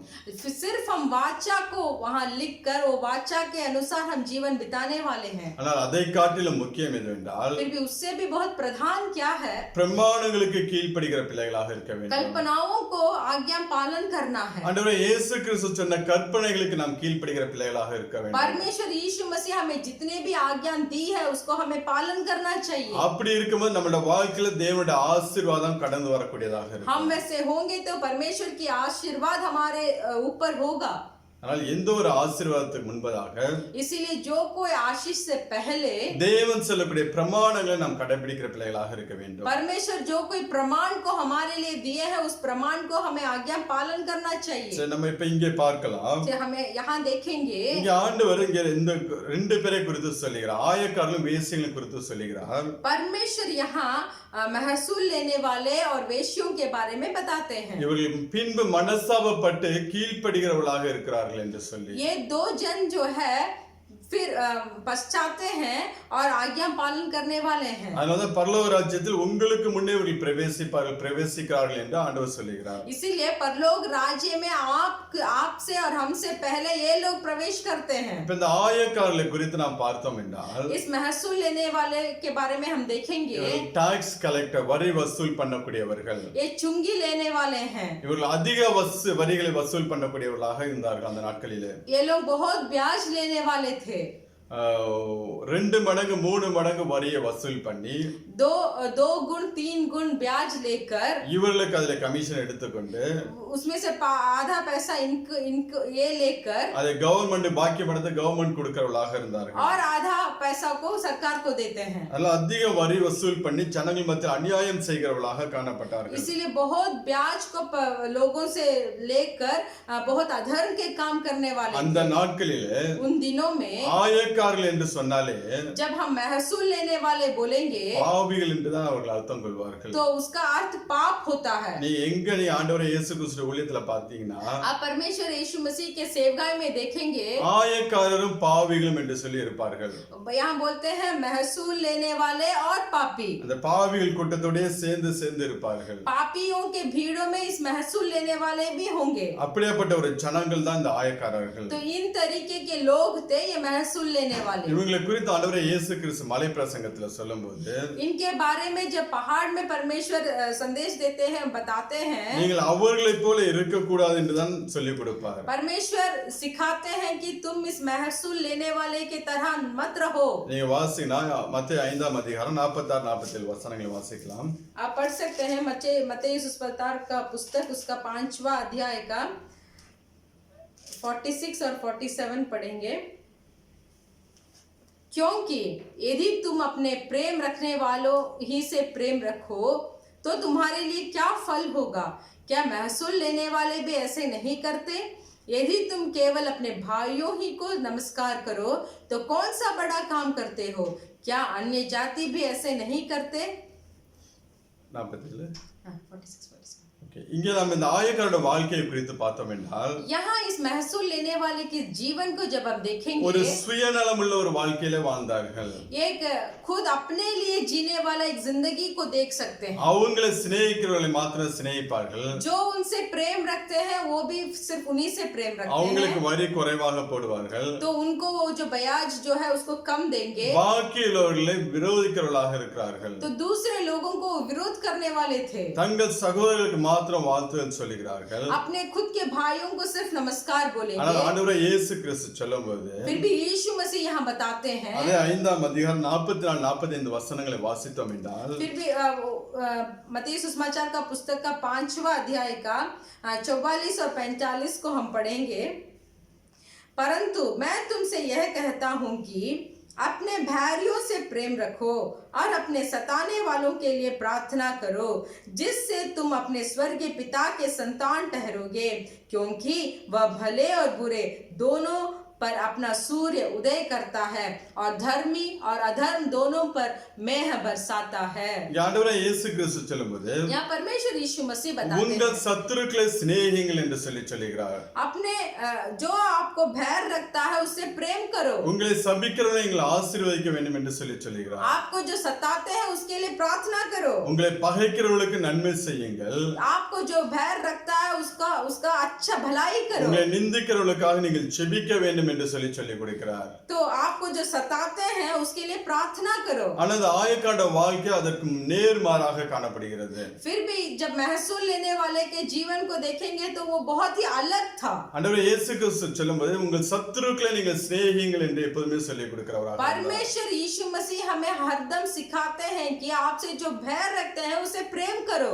ஆண்டவர் இயேசு கிறிஸ்து கல்வாரி சிலுவையில் தொங்கிக் கொண்டிருக்கும் போது கூட जब परमेश्वर यीशु मसीह उस कलवरी क्रूस में लटक रहे थे, தன்னை காட்டி கொடுத்த ஜனங்களுக்காக जो परमेश्वर के ऊपर भैर रखे थे, தன்னை சிலுவையில் அறைய வேண்டும் என்று சொல்லி ஜனங்களுக்காக जो लोग चिल्ला रहे थे कि यीशु मसीह को क्रूस पर लटकाया जाए, அவர்களுக்காக அங்கே ஜெபிக்கிறவராக तो காணப்பட்டார். उन्हीं लोगों के लिए यीशु मसीह ने कलवरी क्रूस में प्रार्थना किया। பாவிகளுக்கும் துரோகிகளுக்குமாக தன்னுடைய ரத்தத்தை முழுவதுமாக அந்த கல்வாரி சிலுவையிலே ஊற்றி கொடுத்தார். पापी और द्रोही के लिए अपने सारे खून को परमेश्वर ने उस कलवरी क्रूस में बहा दिया। அவரை விசுவாசிக்கிற ஒவ்வொரு பிள்ளைகளும் तो प्रभु यीशु मसीह को विश्वास करने वाले हर एक लोग को ஆண்டவரே இயேசு கிறிஸ்து சொந்த இரட்சகராக ஏற்றுக்கொண்ட ஒவ்வொரு பிள்ளைகளும் परमेश्वर यीशु मसीह को अपने उद्धार मानकर ग्रहण किया हर एक लोगों को, தங்களுக்கு விரோதமா யார் என்ன காரியங்கள் செய்திருந்தால் கூட तो उनके विरोध जो भी कोई काम किया होगा भी அவர்களை மன்னித்து तो उनको माफ कर அவர்களை சிநேகிக்கிறவர்களாக நாம் இருக்க வேண்டும். तो उनमें उनको हमें प्रेम करना चाहिए। இந்த பூமியில வாழ்கிற நாட்களிலே इस संसार में जब तक हम जी रहे हैं, நமக்கு சத்துரு என்று சொல்லி நாம் யாரையும் நினைக்க கூடாது. हमारे लिए दुश्मन बोलकर कोई नहीं है, அவர்களுக்கு நாம் சிநேகிக்க வேண்டும். सबको हमें प्रेम करना चाहिए, அவர்களுக்காக நாம் ஜெபிக்கிற பிள்ளைகளாக இருக்க வேண்டும். उनके लिए हमें प्रार्थना करना चाहिए। அதைதான் தேவன் அதிகமாக तो விரும்புகிறார். इस कार्य को ही परमेश्वर बहुत चाहते हैं। ஆனால் ஆயக்காரர்கள்ட்ட அப்படிப்பட்ட சுபாவங்கள் கிடையாது. तो इस तरीके के स्वभाव इस महसूल लेने वाले के पास नहीं था। ஆனா பின்னாட்கள் அவருடைய காரியங்கள் ஆண்டவர் இயேசு கிறிஸ்து பார்க்கும்போது फिर भी आने वाले दिनों में जब परमेश्वर इनके बारे में जो कार्य है जो था, அவங்களுடைய காரியங்களை குறித்து ஆண்டவர் ஆச்சரியப்படுகிறார். तो महसूल लेने वाले के कार्य के बारे में परमेश्वर बहुत अचंभा हो जाते हैं। அவ்வளவு ஆண்டவர் வசனத்துக்கு கீழ்ப்படிகிறவர்களாக இருந்தார்கள். तो पिछले दिनों में इस महसूल लेने वाले परमेश्वर की आज्ञा के उतना ही पालन किया। தங்கள் ஜனங்களை நேசிக்கிற எல்லாரையும் நேசிக்கிறவர்களாக இருந்தார்கள். वो अपने सारे लोगों को प्रेम करना शुरू किया। அதனால சொல்லி ஆயக்காரர்கள் உங்களுக்கு முன்பதாக பரலோக ராஜ்யத்தில் பிரவேசிப்பார்கள் என்று சொல்லி इसीलिए बोला गया है कि महसूल लेने वाले आपसे पहले परमेश्वर के राज्य में இந்த जाएंगे। ஆயக்காரர்கள்ட்ட காணப்பட்ட நல்ல ஒரு சில குணாதிசயங்கள் உண்டு. ये महसूल लेने वाले में बहुत अच्छे गुण थे। வசனத்தை கேட்கும்படியான ஒரு தாகம் அவர்களுக்குள்ளே காணப்பட்டுச்சு.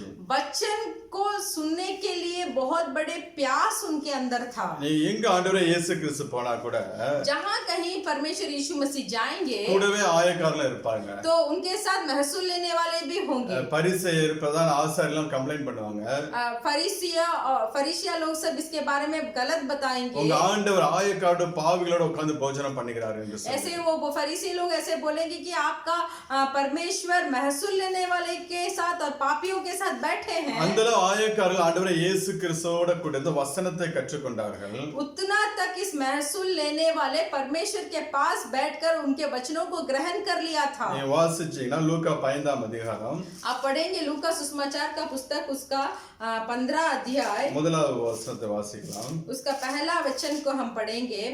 सब चुंगी लेने वाले और पापी उसके पास आया करते थे ताकि उसकी सुने, पर சகல ஆயக்காரர்களும் सारे महसूल लेने वाले பாவிகளும் पापी ஆண்டவருடைய வசனத்தை கேட்கும்படியா அவரிடத்தில் வந்து சேர்ந்தார்களாம். परमेश्वर के वचन को सुनने के लिए उनके पास आए। இன்னைக்கு நம்ம தேவாலயத்துக்கு வருகிறோம், आज हम कलीसिया में आते हैं, எவ்வளவோ பிரசங்கத்தை கேட்கிறோம், कितने सारे संदेश को हम सुनते हैं, நாம் எந்த அளவு நாம் மனம் திரும்பி இருக்கிறோம். तो कितना तक हम मन फिरा होते हैं। ஒவ்வொரு வாரம் நாம் வந்து வசனங்கள் பிரசங்கங்களை கேட்டு கேட்டு போகிறோம். प्रति हफ्ते हम आते हैं और परमेश्वर के वचन और संदेश को हम सुनकर जाते हैं। நாம் கேட்கிற மாத்திரம் இருக்கிறோமா, क्या हम सिर्फ सुनने वाले हैं? இல்ல நாம் கீழ்ப்படுகிற பிள்ளைகளாக இருக்கிறோம்? नहीं तो हम आज्ञा पालन करने वाले हैं। இந்த ஆயக்காரருடைய வாழ்க்கையில வசனத்தை கேட்கும்படியாக அவர் கூடி வந்தார்கள். इस चुंगी लेने वाले की जिंदगी वो वचन को सुनने के लिए इकट्ठा हो गए அதற்கு थे, கீழ்ப்படியாக ஒப்பு கொடுத்தார்கள். फिर उसको आज्ञा पालन करने के लिए अपने आप को समर्पण किया। இவளை குறித்து யோவான் ஸ்நானம் சொல்லும்போது इनके बारे में यूहन्ना बपतिस्मा बताते हैं। லூக்கா 3ஆம் அதிகாரம் 12ஆம் வசனத்தை வாசித்தோம் என்றால், लूका सुसमाचार का पुस्तक 3 अध्याय उसका 12 वचन जब हम पढ़ेंगे, महसूल लेने वाले भी बपतिस्मा लेने आए और उससे पूछा, हे गुरु हम क्या करें? இங்கே ஆயக்காரர்கள் வந்து यहाँ महसूल लेने वाले आकर ஞானஸ்தானம் பெற நாங்கள் என்ன செய்ய வேண்டும் என்று சொல்லி கேட்கிறார்கள். बपतिस्मा लेने के लिए हमें क्या करना चाहिए ऐसे पूछने लगे। யோவான் ஸ்நானம் சொல்லுகிறார், उसके फिर यूहन्ना बपतिस्मा बताते हैं, உங்களுக்கு கட்டளையிட்டு இருக்கிறதுக்கு அதிகமாய் ஒன்றும் வாங்காதீர்கள் என்று சொல்லி சொல்லுகிறார். जो तुम्हारे लिए ठहराया गया है उससे अधिक ना लेना। அதிகமான வரி வசூல் பண்ணாதீங்க, बहुत बहुत अधिक ब्याज मत लीजिए, சொல்லப்பட்ட பணத்தை மாத்திரம் நீங்கள் வரியாக வசூல் பண்ண வேண்டும் என்று சொல்லி அங்க சொல்லி கொடுக்கிறார். जितना ब्याज ठहराया गया है सिर्फ उतना ही लीजिए। அதாவது वசனத்தை கேட்ட உடனே ऐसा है कि वचन को सुनने के बाद ஒரு கீழ்ப்படியக்கூடிய இருதயம் ஒரு இடத்துல காணப்பட்டுச்சு. ये महसूल लेने वाले के हृदय एक आज्ञा पालन करने का जैसा हो गया था। நமக்கு நன்றாக தெரியும் சகையுடைய வாழ்க்கை. हमें जक्कई का जिंदगी बहुत अच्छा से मालूम है। லூக்கா 19ஆம் அதிகாரம் 2ஆவது வசனத்தை வாசித்தோம் என்றால், लूका सुसमाचार का पुस्तक उसका 19वां अध्याय का 2रा वचन जब हम पढ़ेंगे, वह जक्कई नामक एक मनुष्य था जो चुंगी लेने वालों का सरदार था और धनी था। இந்த சகை யார் என்றால் ये जक्कई कौन था? ஆயக்காரருக்கு தலைவன். महसूल लेने वाले का प्रजा था।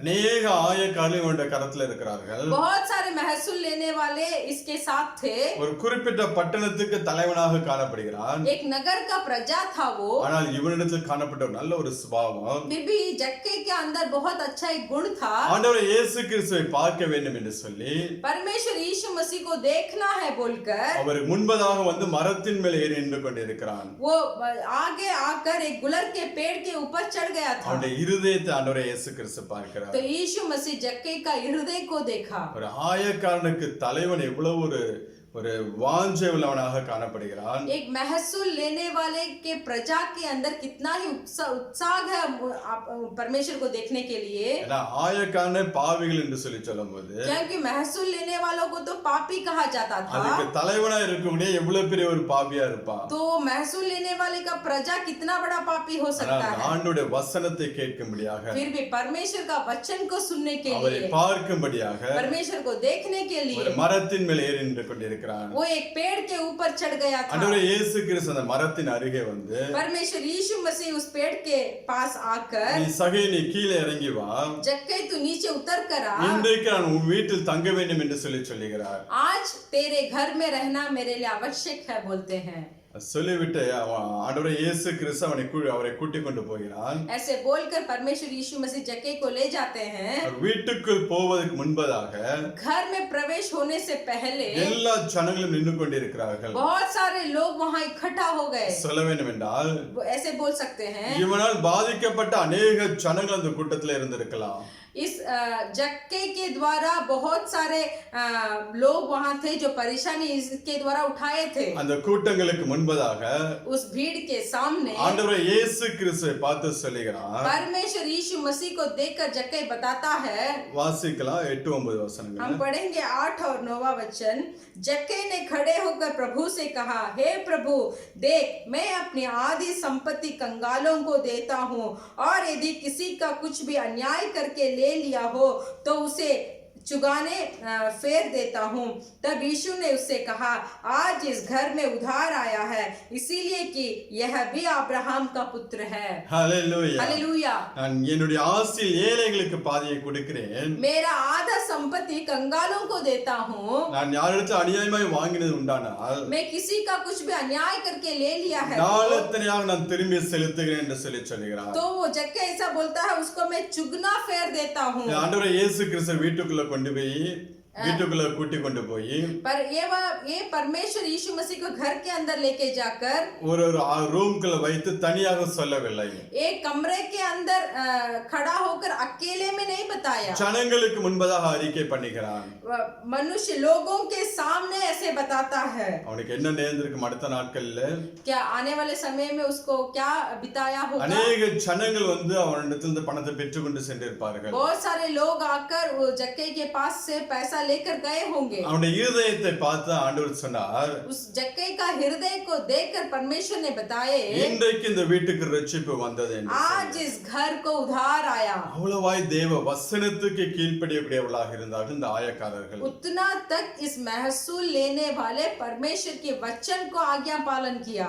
மனஸ்தாபப்பட்டு பின்பு மனஸ்தாபப்பட்டு கீழ்ப்படியக்கூடிய இருதயம் இவர்களிடத்தில் காணப்பட்டுச்சு. पश्चात होकर फिर आज्ञा पालन करने का हृदय इन लोगों के पास था। சத்தியத்தை கேட்பதற்கு மாத்திரம் ஆண்டவரை தேடி வரல, सिर्फ सच्चाई को सुनने के लिए परमेश्वर को ढूंढ कर नहीं आए। கேட்ட வசனத்துக்கு ஒப்பு கொடுத்தார்கள். जो वचन को लोग ने सुना, उस वचन के अनुसार उन्होंने समर्पण भी किया। எல்லாரோடும் சமாதானமாய் இருக்கும்படியாக விரும்பினார்கள். सारे लोगों के साथ समाधान से जीने के लिए प्रयत्न किया। அதனால எல்லாருக்கும் முன்பதாக அவன் அறிக்கை பண்ணுகிறான். इसीलिए सारे लोगों के सामने वो बताता है, அநியாயமாய் வாங்கினதுக்கு நாளத்தனையாய் திருப்பி கொடுக்கிறேன் என்று मैं जो अन्याय से आप लोगों के साथ जो लिया था उसको मैं चुगना दे दूंगा। இன்னைக்கு நம்மளோட வாழ்க்கையில எப்படி இருக்கிறது? आज हमारा जिंदगी कैसा है? நீங்களாக இருக்கட்டும் நானாக இருக்கட்டும், चाहे आप हो या हम हो, இன்னைக்கு நம்மளை சத்துருவாக நினைக்கிற ஜனங்கள் மத்தியில் நாம் சமாதானம் பண்ணுகிறவர்களாக இருக்கிறோமா? क्या हम जिसको दुश्मन समझते हैं उनके साथ हम समाधान से जी पा रहे हैं? இல்ல இன்றைக்கு நாம் வைராக்கியம் பகை வைராக்கியங்களை பாராட்டி கொண்டு இருக்கிறோமா? नहीं तो आज भी हम उस वैराग्य को लेकर और भैरी को लेकर हम खड़े हैं।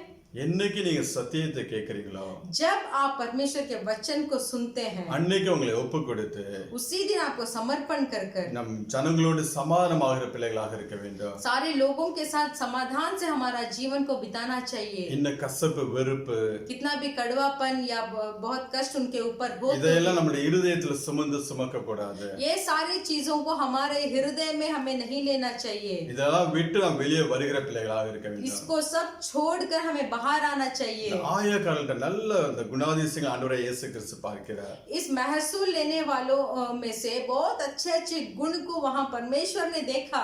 அதான் உங்களுக்கு முன்னே அவங்க பரலோக ராஜ்யத்துக்குள்ள பிரவேசித்து விடுவார்கள். इसीलिए परमेश्वर ने कहा, तुमसे पहले ये लोग परमेश्वर के राज्य में चले गए।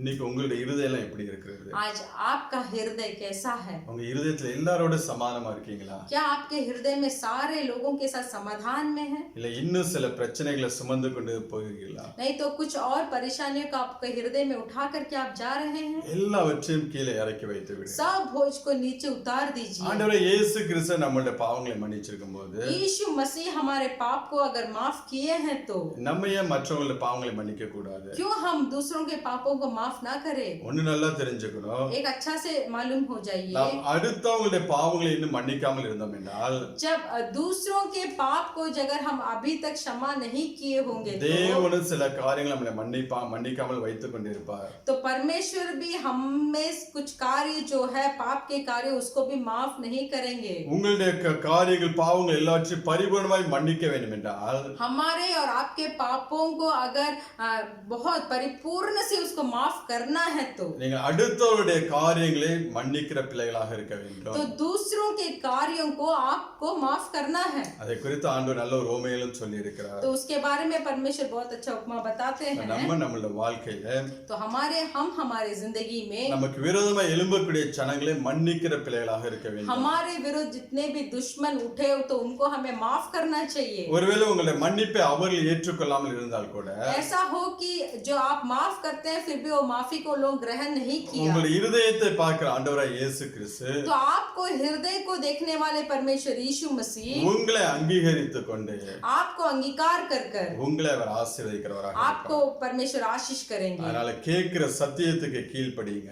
इसीलिए जो सत्य वचन को आप सुनते हैं उसको आज्ञा पालन कीजिए, அது உங்களுடைய வாழ்க்கையில் ஆசீர்வாதத்தை கொண்டு வரும். वो आपके जिंदगी में एक आशीष को देगा। இரண்டாவது ஆயக்காரருடைய ஜெபத்தை ஆண்டவர் பார்க்கிறார். दूसरा, इस महसूल लेने वाले की प्रार्थना को परमेश्वर सुनते हैं। நீங்க வாசிச்சீங்கன்னா லூக்கா 18ஆம் அதிகாரம் आप पढ़ेंगे लूका सुसमाचार का पुस्तक उसका 18 अध्याय 10 ல இருந்து 14 வரை உள்ள வசனங்களை வாசிக்கலாம். 10 से लेकर 14 तक हम पढ़ेंगे।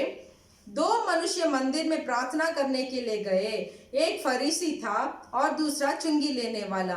फरीसी खड़ा होकर अपने मन में यो प्रार्थना करने लगा, हे परमेश्वर, मैं तेरा धन्यवाद करता हूँ कि मैं दूसरों मनुष्य के सामने अंधेरे करने वाला, अन्याय और व्यभिचारी नहीं, और न इस चुंगी लेने वाले के समान हूँ। मैं सप्ताह में 2 बार उपवास रखता हूँ, मैं अपनी सब कमाई का 10वां अंश भी देता हूँ। परंतु चुंगी लेने वाले ने दूर खड़े होकर स्वर्ग के ओर आंख उठाना भी ना चाहा, वरन अपनी छाती पीट पीट कर कहा, हे परमेश्वर, मुझ पापी पर दया कर। मैं तुमसे कहता हूँ कि वह दूसरा नहीं परंतु यही मनुष्य धर्मी ठहराया जाकर अपने घर गया, क्योंकि जो कोई अपने आप को बड़ा बनाएगा वह छोटा किया जाएगा, और जो अपने आप को छोटा बनाएगा वह बड़ा किया जाएगा। ஹல்லேலூயா. हालेलुया। இங்கே ரெண்டு நபர் ஜெபம் பண்ணும்படியாக ஆலயத்தை கடந்து போகிறார்கள். यहाँ 2 मनुष्य प्रार्थना करने के लिए मंदिर जा रहे हैं। பரிசேயனுடைய ஜெபத்தை பார்த்தீர்கள் என்றால் फरीसी का प्रार्थना को देखेंगे, தன்னுடைய நீதிகளை எடுத்து அவன் சொல்லிக் கொண்டிருக்கிறான். अपने धर्म के काम को वो बता रहा था। நான் உபவாசிக்கிறேன், मैं उपवास रहता हूँ, நான் தசமபாகம் செலுத்துகிறேன் என்று சொல்லி मैं 10वां अंश में देता हूँ। தன்னுடைய நீதிகளை எடுத்து அவன் ஆண்டவருக்கு முன்பதாக சொல்லிக் सिर्फ கொண்டிருக்கிறான். फरीसी उसका धर्म के बारे में वो परमेश्वर से बता रहा था। ஆனால் ஆயக்காரன் தேவ சமூகத்தில் கடந்து வந்து फिर भी ये महसूल चुंगी लेने वाले परमेश्वर के सम्मुख में அவனுடைய आकर ஜெபத்தை நீங்க பாத்தீங்கன்னா उसके प्रार्थना को जब आप देखेंगे 3 காரியங்களை பார்க்க முடிகிறது. 3 कार्य को हम देख पाएंगे। ஒன்னு துணிகரம் இல்லாத வார்த்தைகள். एक जो बहुत कष्ट के बाद कुछ भी नहीं थे। ஆண்டவர் தன்னுடைய வாழ்க்கையில் இருக்கக்கூடிய காரியங்களை குறித்து अपने जीवन में जितने भी कार्य थे தன் கண்களை ஆண்டவருக்கு முன்பாக ஏறெடுக்க துணிகரம் கொள்ளாமல் இருக்கிறான். अपने आंखों को भी स्वर्ग के ओर उठाने के लिए वो नहीं चाहा। இரண்டாவது ஜெபத்துல ஒரு தாழ்மையை பார்க்க முடிகிறது. प्रार्थना में एक दीनता को हम देख सकते हैं। மூன்றாவது तीसरा, அவன் தேவ கிருபையை சார்ந்து கொள்கிறவனாக இருக்கிறான். वो परमेश्वर के कृपा के ऊपर भरोसा रखने वाला था। அதனால அந்த ஜெபத்திற்கு ஆண்டவர் பதில் கொடுக்கிறவராக இருக்கிறார். इसीलिए इस चुंगी लेने वाले के प्रार्थना को परमेश्वर उत्तर देते हैं। துணிகரம் இல்லாத ஒரு மனுஷர்களாக காணப்படுகிறார்கள். वो ऐसे प्रार्थना था कि बहुत हिम्मत से वो कुछ नहीं बताया। இன்னைக்கு எத்தனை பேர் நம்ம ஆலயத்துக்கு வருகிறோம், आज हम कितना जन गलीसिया में आते हैं, ஆராதனைக்கு வந்துட்டு आराधना में आकर எவ்வளவோ காரியங்கள் எவ்வளவு பாவ காரியங்கள் நம்ம உள்ளுக்குள்ளே வைத்துக் கொண்டே बहुत पाप के कार्यों को हमारे अंदर रखकर நம்ம தேவனை ஆராதிக்கிற பிள்ளைகளாக இருக்கிறோம். हम परमेश्वर की आराधना करने वाले हैं। ஏன் இன்னைக்கு ஆலயங்கள்லாம் பூட்டப்பட்டிருக்கிறது? क्यों आज के दिनों में कलीसिया बंद है? என்னுடையதும் உன்னுடைய ஆராதனையில் मेरा और आपका आराधना में தேவன் பிரியப்பட்டிருந்தால் अगर परमेश्वर इच्छा रखते ஒரு நாளும் இந்த நாட்டில் தேவன் அனுமதித்திருக்க மாட்டார். एक भी दिन भी इस समय को परमेश्वर अनुमति नहीं दी। ஒரு நாளும் தேவனுடைய ஆலயம் பூட்டப்பட்ட தேவன் அனுமதித்திருக்க மாட்டார். एक दिन भी परमेश्वर की कलीसिया बंद होने के लिए परमेश्वर कभी भी अनुमति नहीं देते। இன்னைக்கு ஆலயம் பூட்டப்பட்டதற்கு आज कलीसिया बंद है, ஒரு விதத்தில் நம்மளும் காரணமாக இருந்து கொண்டிருக்கிறோம். इसका कारण हम भी हो सकते हैं। துணிகரமான பாவங்கள், बहुत हिम्मत से हम पाप करते நமக்கு हैं। நன்றாகவே தெரியும் நாம் செய்கிற காரியம் பாவம் என்று. हमें बहुत अच्छा से मालूम है कि जो काम हम कर रहे हैं वो पाप है। எப்படி ஆலயத்துக்கு வரும்போது செருப்பை நாம் வெளியே விட்டு வருகிறோமோ, जैसे कलीसिया में आते के समय हमारे जूतों को बाहर उतार कर हम अंदर आते हैं, அதே போல பாவத்தை வெளியே வைத்து விட்டு वैसे ही पाप को भी बाहर रखकर உள்ளே வந்து ஆராதித்து விட்டு अंदर आकर आराधना करने के बाद பின்பு நாம் போகும்போது இந்த அதே பாவத்தோட போகிற பிள்ளைகளாக இருக்கிறோம். फिर जब जाने के वक्त वही पाप को हम लेकर फिर से जाते हैं। அது துணிகரம் என்று சொல்லி வேதம் சொல்லுகிறது. पर वचन बताता है कि वो एक बहुत हिम्मत करने वाली पाप है। ஆண்டவருடைய வார்த்தை வார்த்தைகளை கேட்கும்போது, परमेश्वर के वचन को जब हम सुनेंगे, சத்தியத்தை கேட்கும்போது जब परमेश्वर के सत्य को हम सुनेंगे, நாம் ஒப்புக்கொடுக்கிறவர்களாகவும் हमें समर्पण करने वाले, அந்த பாவத்தை விட்டு வெளியே வருகிற பிள்ளைகளாக இருக்க வேண்டும். उस पाप से हमें बाहर आने वाले लोग होना चाहिए. அந்த துணிகரம் இல்லாதவர்களாய் நாம் இந்த நாட்களில் மாற வேண்டும். हिम्मत के साथ पाप नहीं करने वाले हमें ऐसा होना चाहिए. ஆயக்காரன் அவன் கண்களை வானத்துக்கு நேராக ஏறெடுக்க துணிகரம் கொள்ளவில்லை. वो चुंगी लेने वाला अपने आंखों को भी स्वर्ग के ओर उठाना नहीं चाहा. தன் மார்பிலே அடித்துக் கொள்கிறான். अपने छाती में पीटकर அவன் பாவியாகிய என் மேல் கிருபையாயிரும் என்று சொல்லி ஆண்டவரை பார்த்து கதறுகிறான். परमेश्वर को देखकर बोलता है, मुझ जैसे पापी के ऊपर तू कृपा कर. ஜெபத்துல தன்னை தாழ்த்துகிறான். प्रार्थना में उसको धीन करता. அவன் தாழ்த்துவது மாத்திரமல்ல, सिर्फ वो दीनता नहीं किया, அதை விட்டு விடுகிறான். அதான் முக்கியம். वो उस पाप को छोड़ देता है. वही है बहुत प्रधान. தாழ்மை என்றால் என்ன? दीन का मतलब है கீழ்ப்படிதல். आज्ञा पालन करना. அங்க அந்த தேவனுக்கு முன்பதாக நின்று परमेश्वर के सामने खड़े होकर தன் பாவங்களை அறிக்கை செய்து अपने पाप के बारे में समझ पाकर அதை விட்டு விடுகிறவனாக காணப்படுகிறவனால்தான் फिर उसको बताकर छोड़ देने वाले. ஆண்டவர் சொல்கிறார், அந்த பரிசேயன் அல்ல, परमेश्वर बताता है वो फरीसिया नहीं, இந்த ஆயக்காரனை நீதிமானாக மாற்றப்பட்டான் என்று ये चुंगी लेने वाले ही धर्मी बनाया जाता है. இன்னைக்கு நம்மளோட வாழ்க்கைலாம் எப்படி இருக்கு? तो आज हमारा जीवन कैसा है? மீண்டும் நம்மளுடைய ஆலயம் திறக்கப்படும் போது जब हमारा कलीसिया फिर से खुलेगा, நம்மளோட வாழ்க்கையில ஒரு மாற்றம் இருக்க வேண்டும். हमारा जिंदगी में एक बदलाव होना चाहिए. பாவம் தெரிந்து जब हमको मालूम पड़ेगा कि ये पाप है, நாம் மீண்டும் செய்யறதாங்க துணிகரம். हम फिर से जो करते हैं ना वो पाप को, वही है बहुत हिम्मत से हम करते हैं அந்த उसको. பாவமும் நமக்கு தெரியும். वो पाप है बोलकर हमें मालूम அந்த है. பாவத்தோட தண்டனையும் நமக்கு தெரியும். पाप का दंड भी हमें मालूम है. ஆனால் மீண்டும் மீண்டும் செய்கிற பிள்ளைகளாக இருந்தோம் என்றால் फिर भी अगर हम उसको दोबारा वो पाप को करेंगे, அதுதான் துணிகரம். वही है ऐसे समझ के भी हम करते हैं उसको. நம்மளோட வாழ்க்கை இந்த நாட்களில் மறுரூபப்பட வேண்டும். तो आज इस जीवन में हमें एक बदलाव होना चाहिए. நாமும் பரலோக ராஜ்யத்துக்கு பிரவேசிக்கும்படியாக अगर हमें परलोक राज्य में प्रवेश करना है तो கீழ்ப்படுகிற பிள்ளைகளாக இருக்க வேண்டும். आज्ञा पालन करने वाला होना चाहिए. அடுத்து அவன் தேவனுடைய கிருபையை சார்ந்து கொள்கிறான். दूसरा, वो परमेश्वर की कृपा के ऊपर भरोसा रखता है. தன்னுடைய நீதி அல்ல, खुद का धर्म नहीं, ஆண்டவருடைய கிருபை. परमेश्वर का कृपा. எப்பொழுது நாம் தேவ கிருபையை சார்ந்து வாழ்கிற பிள்ளைகளாக இருக்க வேண்டும். हर कभी परमेश्वर की कृपा के ऊपर भरोसा रखकर हमें जीना चाहिए. நாம் எப்பொழுது விட்டு வந்த பாவத்தை குறித்து மேன்மை பாராட்டக்கூடாது.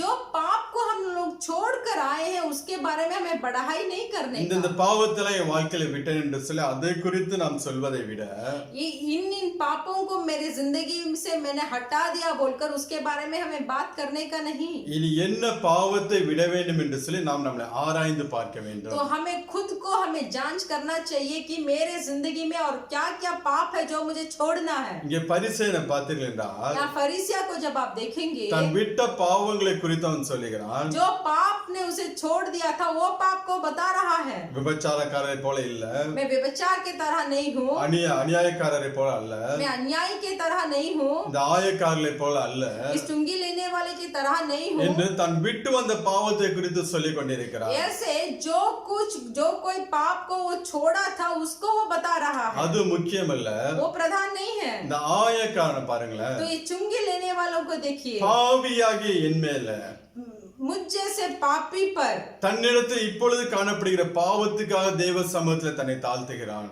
ये चुंगी लेने वाले उस समय उसके पास जो कोई पाप था उस पाप के ऊपर दया पाने के लिए वो प्रार्थना कर रहा है. இதுதான் நம்மளுடைய வாழ்க்கை அந்த நாட்களில் காணப்பட வேண்டும். तो यही चीज हमारे जिंदगी में अभी चाहिए. விட்டு வந்த காரியங்களை குறித்தல்ல, जो कार्य हम लोगों ने छोड़ दिया था, என்னென்ன பாவங்கள் இடத்துல காணப்படுகிறது, अभी मेरे पास कितने पाप है, அதை நான் விடுவேன் என்று சொல்லி தேவ சமூகத்தில் செபிக்க तो வேண்டும். वो सारे पापों को मैं छोड़ दूंगा बोलकर परमेश्वर से मुझे प्रार्थना करना चाहिए. நீங்க தேவ ஆலயத்துக்கு ஆராதிக்க வரும்போது जब आप कलीसिया में आराधना करने के लिए आते हैं, எந்த பாவத்துல நீங்கள் போராடி கொண்டிருக்கிறீர்களோ क्या पाप में आप कष्ट भुगत रहे हैं, அங்கே தேவ சமூகத்துல அறிக்கை பண்ணி जब परमेश्वर के सम्मुख में उसको बता बताएंगे, ஆண்டவரே இந்த பாவத்துல எனக்கு ஒரு விடுதலையை தாங்க, परमेश्वर इस पाप से मुझे एक छुटकारा दे இந்த बोलेंगे, பாவத்தை ஜெயிக்க ஒரு பலனை தாங்க, इस पाप के ऊपर जय प्राप्त करने के लिए मुझे एक नया बल இந்த देंगे। பாவத்தை மேற்கொள்ளக்கூடிய ஒரு கிருபையை தாங்க என்று சொல்லி நீங்கள் தேவனை ஆராதிக்க और வேண்டும். जब हम ऐसे बोलेंगे कि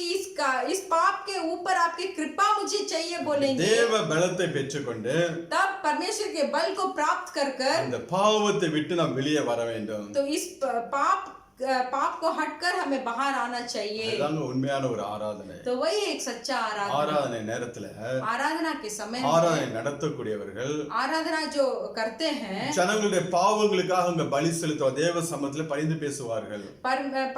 आराधना करने वाले जो होते हैं वो लोगों के पापों के लिए परमेश्वर के सम्मुख में उस पाप को बताकर क्षमा पाते हैं। ஜனங்களுடைய பாவங்களை மன்னிக்கும்படியாக தேவ சமூகத்துல பரிந்து பேசுவார்கள். लोगों के पापों के लिए माफी पाने के लिए परमेश्वर के सम्मुख में आराधना करने वाले खड़े होते हैं। அப்ப நீங்க உங்களை ஒப்பு கொடுக்கும்போது விட்டு கொடுக்கும்போது जब आप उस समय आप अपने आप को समर्पण करेंगे, அதுக்கப்புறம் தேவ ஜனங்களை ஆசீர்வதிக்கும்படியாக उसके बाद परमेश्वर के लोगों को आशीष करने के அந்த लिए தேவ சமூகத்துல ஜெபத்தை ஏறெடுப்பார்கள். तब परमेश्वर के सम्मुख में प्रार्थना किया जाएगा। அப்ப உங்க பாவங்களை அறிக்கை பண்ணி इसलिए आपके पाप को जब आप बताएंगे, நீங்க தேவனை ஆராதிக்கும் போது जब आप पाप को बताकर छोड़ देकर परमेश्वर को आराधना करेंगे, அந்த ஆலயத்திலிருந்து வரக்கூடிய ஒவ்வொரு வார்த்தையும் உங்களோட வாழ்க்கையில ஆசீர்வாதத்தை கொண்டு तो வரும். उस कलीसिया से जो जो वचन आपके लिए आता है सब आशीष पाएगा। ஆராதனைக்கு வந்துட்டு போனா நம்மள்ட்ட ஏதாவது ஒரு மாற்றங்கள் இருக்க வேண்டும். इसीलिए जब कब हम आराधना में आकर जाते हैं, हमारे अंदर एक बदलाव होना चाहिए। வந்தவனமா நம்ம திரும்பி போகிற பிள்ளைகளாக இருக்க கூடாது. हम ऐसे आते हैं यूं ही जाते हैं, वैसे हमें नहीं रहना है। அப்ப திருப்பி ஆலயங்கள் திறக்கப்படும் போது तो उसके बाद अभी जब कलीसिया फिर से खुलेगा, உங்களோட ஆராதனையில் ஒரு மாற்றம் இருக்க வேண்டும். आपकी आराधना में एक बदलाव चाहिए। ஆராதனைக்கு வந்துட்டு போனோம் என்றால் आराधना में आकर जाने के बाद நமக்குள்ள ஏதாவது ஒரு மறுரூபம் கடந்து வர வேண்டும். हमारे अंदर एक बदलाव आना चाहिए। ஒரு புதிய மனிதனாக நாம் ஆலயத்தை விட்டு போக வேண்டும். एक नया मनुष्य बनकर उस कलीसिया से हमें बाहर जाना चाहिए। இந்த பாவத்தை எதிர்த்து நான் போராடுவேன் என்று சொல்லி इस पाप के विरुद्ध में खड़ा हो जाऊंगा बोलकर, ரத்தம் சிந்தத்தக்க போராடுவேன் என்று சொல்லி लहू बहाकर मैं इसके विरुद्ध खड़ा होऊंगा बोलकर, ஒரு ஒரு தீர்மானத்தோட போனோம் என்றால் जब एक प्रतिज्ञा को हम लेंगे, தேவன் நம்மளோட வாழ்க்கையில பயங்கர விதமான ஆசீர்வாதங்களை கொடுக்கிறவராக. तो परमेश्वर बहुत भयंकर आशीर्वाद को हमारे जीवन में देंगे। அதுதான் இந்த ஆயக்காரர்களுக்கும் வேசிகளுக்கும் ஆண்டவர் சொல்லக்கூடிய காரியம். तो यही जो महसूल लेने वाले और वेश्यों के बारे में परमेश्वर बताते हैं, உங்களுக்கு முன்பதாக அவர்கள் பரலோக ராஜ்யத்தில் பிரவேசிப்பார்கள் என்று சொல்லி. आपसे पहले ये लोग परमेश्वर के राज्य में चले जाएंगे। ஏன்னா இங்க ஆண்டவர் இந்த ஓமையை சொல்லும்போது परमेश्वर ने उपमा को बताने के बाद அங்க ரெண்டு குமாரர்களை குறித்து சொல்லுகிறார். वहाँ दो पुत्र के बारे में बताते हैं। மத்தேயு 21 அதிகாரத்துல मत्ती सुसमाचार का पुस्तक उसका 21वां अध्याय, மூத்தவன் ஒருவன் पहला एक இளையவன் ஒருவன். और छोटा एक। இந்த இளையவன் யாரு? ये छोटा वाला कौन था? நம்ம அடிக்கடி சொல்லுமே கெட்ட குமாரன் என்று. हम हर बार बताएंगे कि वो दुष्ट पुत्र जो था वही था। ஆண்டவரை விட்டு தூரம் போய் परमेश्वर से दूर भागकर பின்பு ஆண்டவரிடத்தில் திரும்பி வரும்போது फिर परमेश्वर के पास आने के அவனை बाद அப்படியாக ஏற்றுக்கொள்கிறார். तो उसी तरह उसको ग्रहण भी करते हैं। அதாவது ரட்சிக்கப்பட்ட ஜனம் वही है उद्धार प्राप्त किए वाले लोग। யாரு? இந்த இளைய குமாரன் ரட்சிக்கப்பட்ட ஜனம். ये दूसरा पुत्र जो था वो उद्धार प्राप्त किया हुआ था। இந்த மூத்த குமாரனை நாம் சொல்ல வேண்டும் என்றால் ये पहला पुत्र को हम बताएंगे, ஆயக்காரர்களுக்கு வேசிகளுக்கு ஒப்பிட்டு நாம் சொல்லலாம். इसको महसूल लेने वाले और वेश्यों के तरह हम बता सकते हैं। இப்ப அடுத்ததாக நாம் பார்ப்போம். दूसरा हम देखेंगे, வேசிகளை குறித்து ஆண்டவர் சொல்லுகிறார். वेश्यों के बारे में परमेश्वर बताते हैं। நீங்க வாசினா 21 அதிகாரம் 31 வசனத்தை आप पढ़ सकते हैं। मत्ती सुसमाचार का पुस्तक 21वां अध्याय उसका 31 वचन, इन दोनों में से किसने पिता की इच्छा पूरी की? उन्होंने कहा पहले ने। यीशु ने उनसे कहा, मैं तुमसे सच कहता हूँ कि महसूल लेने वाले और वेश्याएं तुमसे पहले परमेश्वर के राज्य में प्रवेश करते हैं। இங்கே ஆண்டவர் சொல்லும்போது यहाँ परमेश्वर बताते हैं, மெய்யாகவே உங்களுக்கு சொல்லுகிறேன் என்று சொல்லுகிறார். सच सच मैं बताता हूँ। ஆண்டவர் சொன்னாலே நடக்கும். परमेश्वर बताएंगे तो भी वो हो जाएगा। இதுல மெய்யாகவே என்று சொல்லி ஒரு உத்தரவாதத்தோடு அங்கே நம்மளை பார்த்து சொல்லுகிறார். फिर भी यहाँ बहुत दृढ़ कर कर बताते हैं कि सच सच कहता हूँ।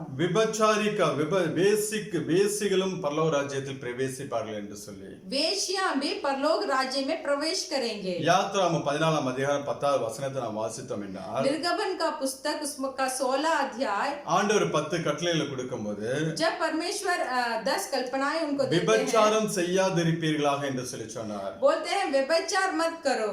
மோசே நியாயப்பிரமாணத்தை கொடுக்கும்போது मूसा को जब प्रमाण देते हैं, விபச்சாரிகள் व्यभिचारी जो थे கல்லெறிந்து கொல்லப்பட வேண்டும் என்று சொல்லி சொல்லுவார். वो बताया जाता है कि वेश्यों को पथराव कर कर मार डालना ஆனால் चाहिए। இங்கே ஆண்டவர் சொல்லுகிறார், फिर भी यहाँ परमेश्वर बताते हैं, விபச்சாரத்தில் இருக்கக்கூடிய ஜனங்கள் जो वेश्या में जो जीवन बिताती है, அவருடைய கீழ்ப்படிதலை பார்க்கும்போது उनका आज्ञा पालन को जब देखते समय மற்ற நபர்களை காட்டிலும் दूसरे जन को देखने में, அவர்கள் அதிகமாக தேவனுக்கு கீழ்ப்படுகிறார்கள். तो ये वेश्या जो है वो दूसरे लोग से भी अधिक परमेश्वर के वचन को आज्ञा पालन करने वाली थी। இன்றைக்கு இந்த விபச்சார தொழில் செய்கிற ஜனங்கள் மத்தியிலே நீங்க பேசி பார்த்தீர்கள் என்றால் आज भी जो ये व्यभिचारी का जो काम करते हैं, उन महिला के पास आप जब बात कर कर देखेंगे, தங்கள் வாழ்க்கையின் சூழ்நிலை நிமித்தம் அந்த தொழிலை செய்கிறவர்களாக காணப்படுகிறார்கள். वो अपना जीवन के हालात के लिए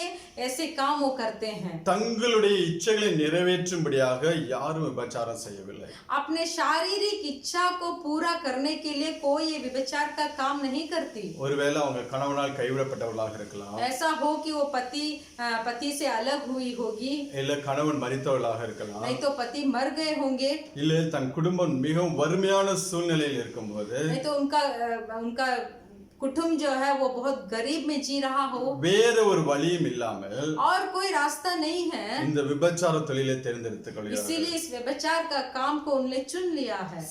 சிம்பிளா சொல்ல வேண்டும் என்றால் ऐसे साधारण से हम बता सकते हैं, தங்கள் இச்சைகளை நிறைவேற்றும்படியாக இந்த தொழிலை செய்யவில்லை. वो महिला जो है अपने शारीरिक इच्छा को पूरा करने के लिए ये काम को उन्होंने नहीं चुना। அதுதான் இந்த விபச்சாரிகளுக்கும் इसीलिए इस व्यभिचारियों को மற்ற ஜனங்களுக்குள்ள ஒரு வித்தியாசம். और दूसरे लोगों का फर्क है। மற்ற ஜனங்கள் दूसरे लोग जो है இச்சித்து इच्छा कर कर எந்த ஒரு பாவத்தை செய்கிறவர்களாக இருக்கிறார்கள். और बहुत सारे पापों को करने वाले होते हैं। யாக்கோபு 4ஆம் அதிகாரம் आप याकूब का पुस्तक उसका 7वां वचन जब आप पढ़ेंगे, அவன் சொல்லும்போது இல்ல யாக்கோபு 1ஆம் அதிகாரம் 5வது வசனம் याकूब का पहला 14-15 उसका 14 और 15 पढ़ेंगे। परंतु प्रत्येक व्यक्ति अपनी ही अभिलाषा से खींचकर और फंसकर परीक्षा में पड़ता है, फिर अभिलाषा गर्भवती होकर पाप को जनती है, और पाप जब बढ़ जाता है तो मृत्यु को उत्पन्न करता है। இங்கே சொல்லும்போது யாக்கோபு சொல்லுகிறார், यहाँ याकूब बताते हैं, ஒவ்வொருவரும் தன் இச்சையினாலே இழுக்கப்பட்டு हर एक अपनी अभिलाषा से खींचकर, அந்த இச்சையானது கற்பந்தரித்து பாவத்தை பிறப்பிக்கக்கூடியதாக இருக்கிறது. वो अभिलाषा जो है वो गर्भवती होकर அது பூரணமாகும்போது जब गर्भवती होकर जब पूर्ण हो जाती அது है மரணத்தை கொண்டு வரக்கூடியதாக இருக்கிறது. तो वो मृत्यु को उत्पन्न करती है। அந்த விபச்சாரிகளோ फिर भी जो व्यभिचार जो होती है இச்சையினால் இந்த காரியத்தை செய்கிறதில்லை. अभिलाषा के लिए ये काम को नहीं करती। அந்த தொழிலை விட்டு वो काम को छोड़कर வேற ஏதாவது வேலை செய்ய அவளுக்கு ஒரு சான்ஸ் கிடைக்கும் என்றால் उनको ऐसा एक मौका मिलेगा कि और कोई काम करने के लिए, விட்டு வெளியே வர அவர்கள் ஆயத்தமாக இருக்கிறார்கள். तो वो व्यभिचार को काम को छोड़कर वो आने के लिए तैयार होती है। உங்களுக்கு உங்களோட வாழ்க்கையில் அப்படி நபருக்கு ஏதாவது ஹெல்ப் பண்ண ஒரு சான்ஸ் கிடைச்சதுன்னா, आपके जीवन में अगर इस तरीके के महिलाओं को अगर आप मदद करना चाहते हैं तो அந்த தொழிலை விட்டு வெளியே வந்து ஒரு சராசரி ஒரு மனிதர்களாக வாழும்படியாக उस काम को छोड़कर काम से बाहर आकर वो एक अच्छी महिला के तरह जीने के लिए உங்களால உதவி செய்ய முடிந்தால் அப்படிப்பட்ட ஜனங்களுக்கு உதவி செய்யுங்கள். अगर आप उनको मदद कर सकते हैं तो इस तरीके के महिलाओं को मदद कीजिए, ஏன்னா அந்த ஜனங்களது மனம் திரும்புதலை நாம் பார்க்க முடியும். क्योंकि मन फिराव को इन महिला के पास हम देख सकते हैं. அவர்கள் பரலோக ராஜ்யத்தில் பிரவேசிப்பதை நாம் பார்க்க முடிகிறது. इन महिला परमेश्वर के राज्य में प्रवेश होना भी हम देख सकते हैं. நீங்க வேதத்துல பார்த்தீர்கள் என்றால் आप हमारा बाइबल में देखेंगे अनेक வேசிகளை குறித்து வேதம் சொல்லி இருக்கிறது. पवित्र शास्त्र बहुत वेश्यों के बारे में बताए हैं. நாம் யோசுவா 2ஆம் அதிகாரத்துல ராகாப்ங்கிற வேசியோட வாழ்க்கையை பார்த்தோம் என்றால் हम योशुआ के पुस्तक उसका 2रा अध्याय राहाब वेशी के बारे में हम देखेंगे. வாசிக்கலாம் 13வது வசனத்தை வாசிக்கலாம். हम पढ़ेंगे उसका 13 वचन कि तुम मेरे माता पिता भाइयों और बहनों की ओर जो कुछ उनका है उन सबों को भी जीवित रख छोड़ो और हम सबों का प्राण मरने से बचाओगे. இவன் அந்த எரிகோ மதில் மேல அங்கே வாசம் பண்ணி கொண்டிருக்கிறாள். यहाँ एरिहो के ऊपर वो वास करती है, रहती है. இவள் அதாவது ஒரு சத்திரம்ல ஹோட்டல் வைத்திருந்தாள் என்று சொல்லுகிறார்கள் வேத பண்டிதர்கள். यहाँ जो बाइबल के शास्त्रियों जो है वो बताते हैं कि इस रागाब वहाँ एक होटल में जी रही थी. அங்கே அந்த ஹோட்டல் பிசினஸ் பண்ணி கொண்டிருந்தால் वो वहाँ जो होटल का बिजनेस कर रही थी.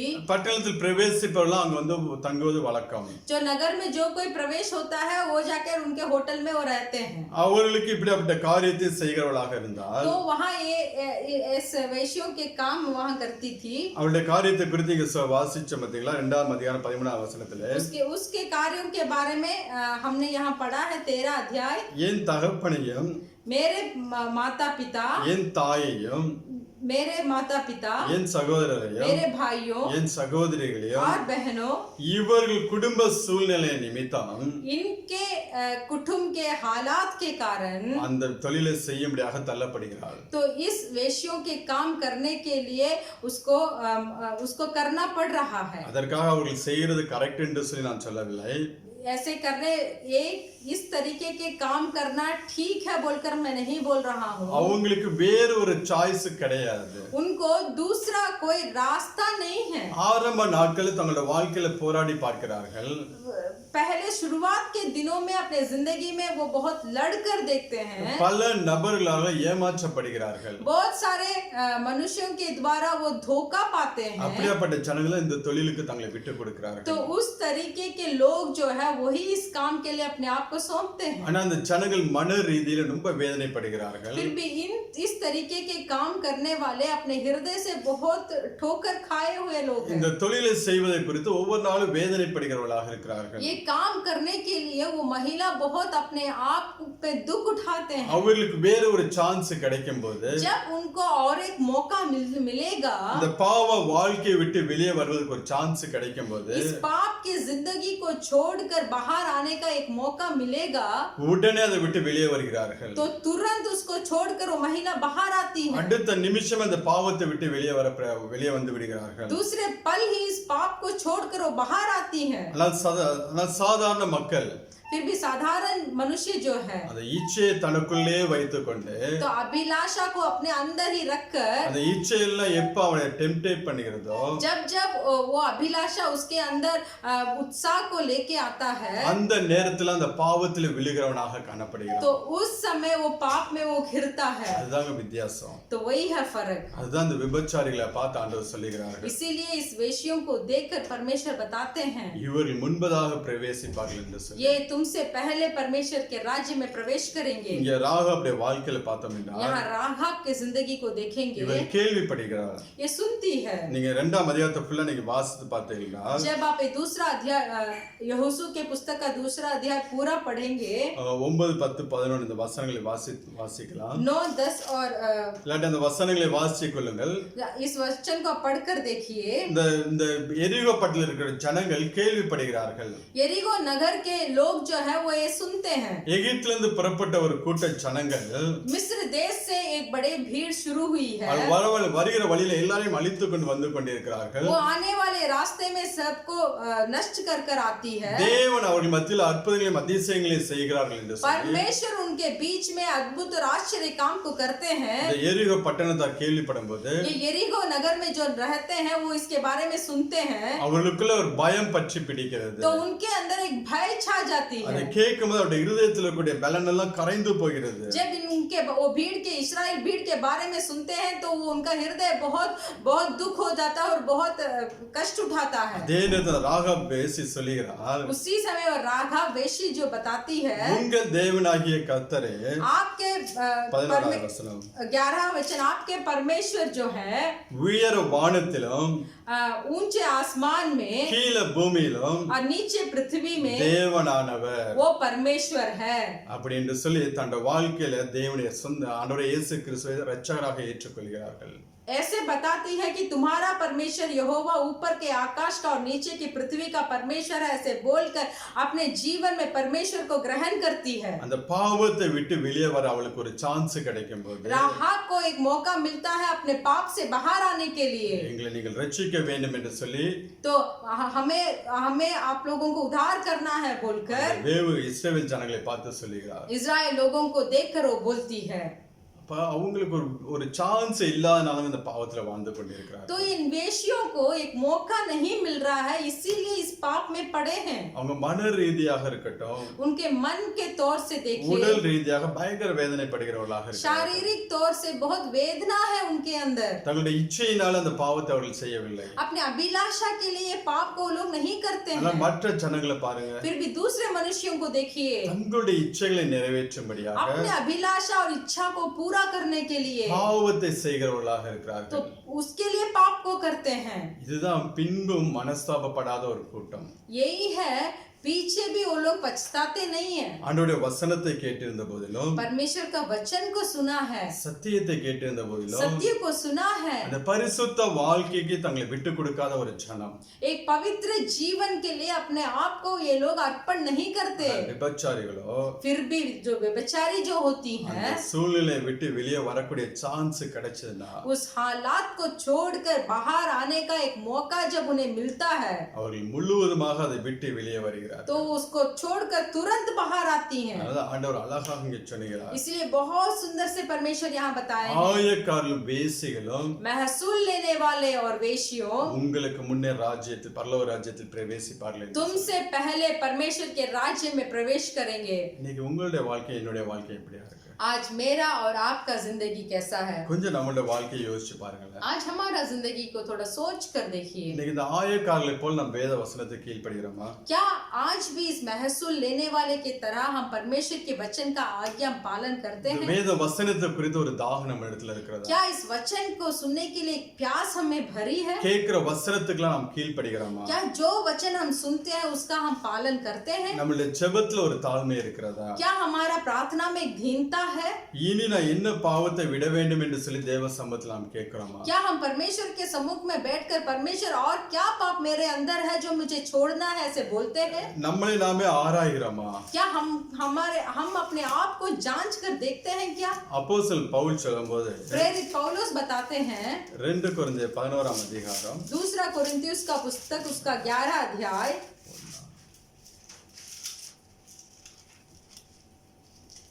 1 கொரிந்தியர் 11 சரி 1 कोरिन्थियुस का पुस्तक उसका 11 अध्याय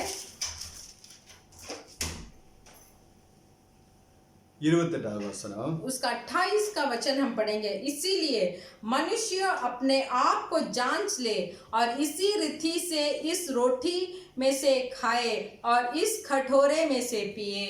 எந்த மனுஷனும் इसीलिए मनुष्य தன்னைத்தானே சோதித்தறிந்து अपने आप को जांच ले, நம்மளை நாமே சோதித்து பார்க்க வேண்டும். हमें अपने आप को जांच लेना चाहिए இன்னும் என்னென்ன பாவங்கள் நம்மிடத்தில் இருக்கு என்று சொல்லி और क्या क्या पाप मेरे अंदर है நம்மளை बोलकर சோதித்து அதை விடுகிற பிள்ளைகளாக இருக்க வேண்டும். हमें उसको जांच कर उसको छोड़ना இந்த चाहिए। ஆயக்காட்டு அப்படிப்பட்ட ஒரு குணாதிசயம் இருந்துச்சு. इस महसूल लेने वाले के पास इस तरीके के गुण था।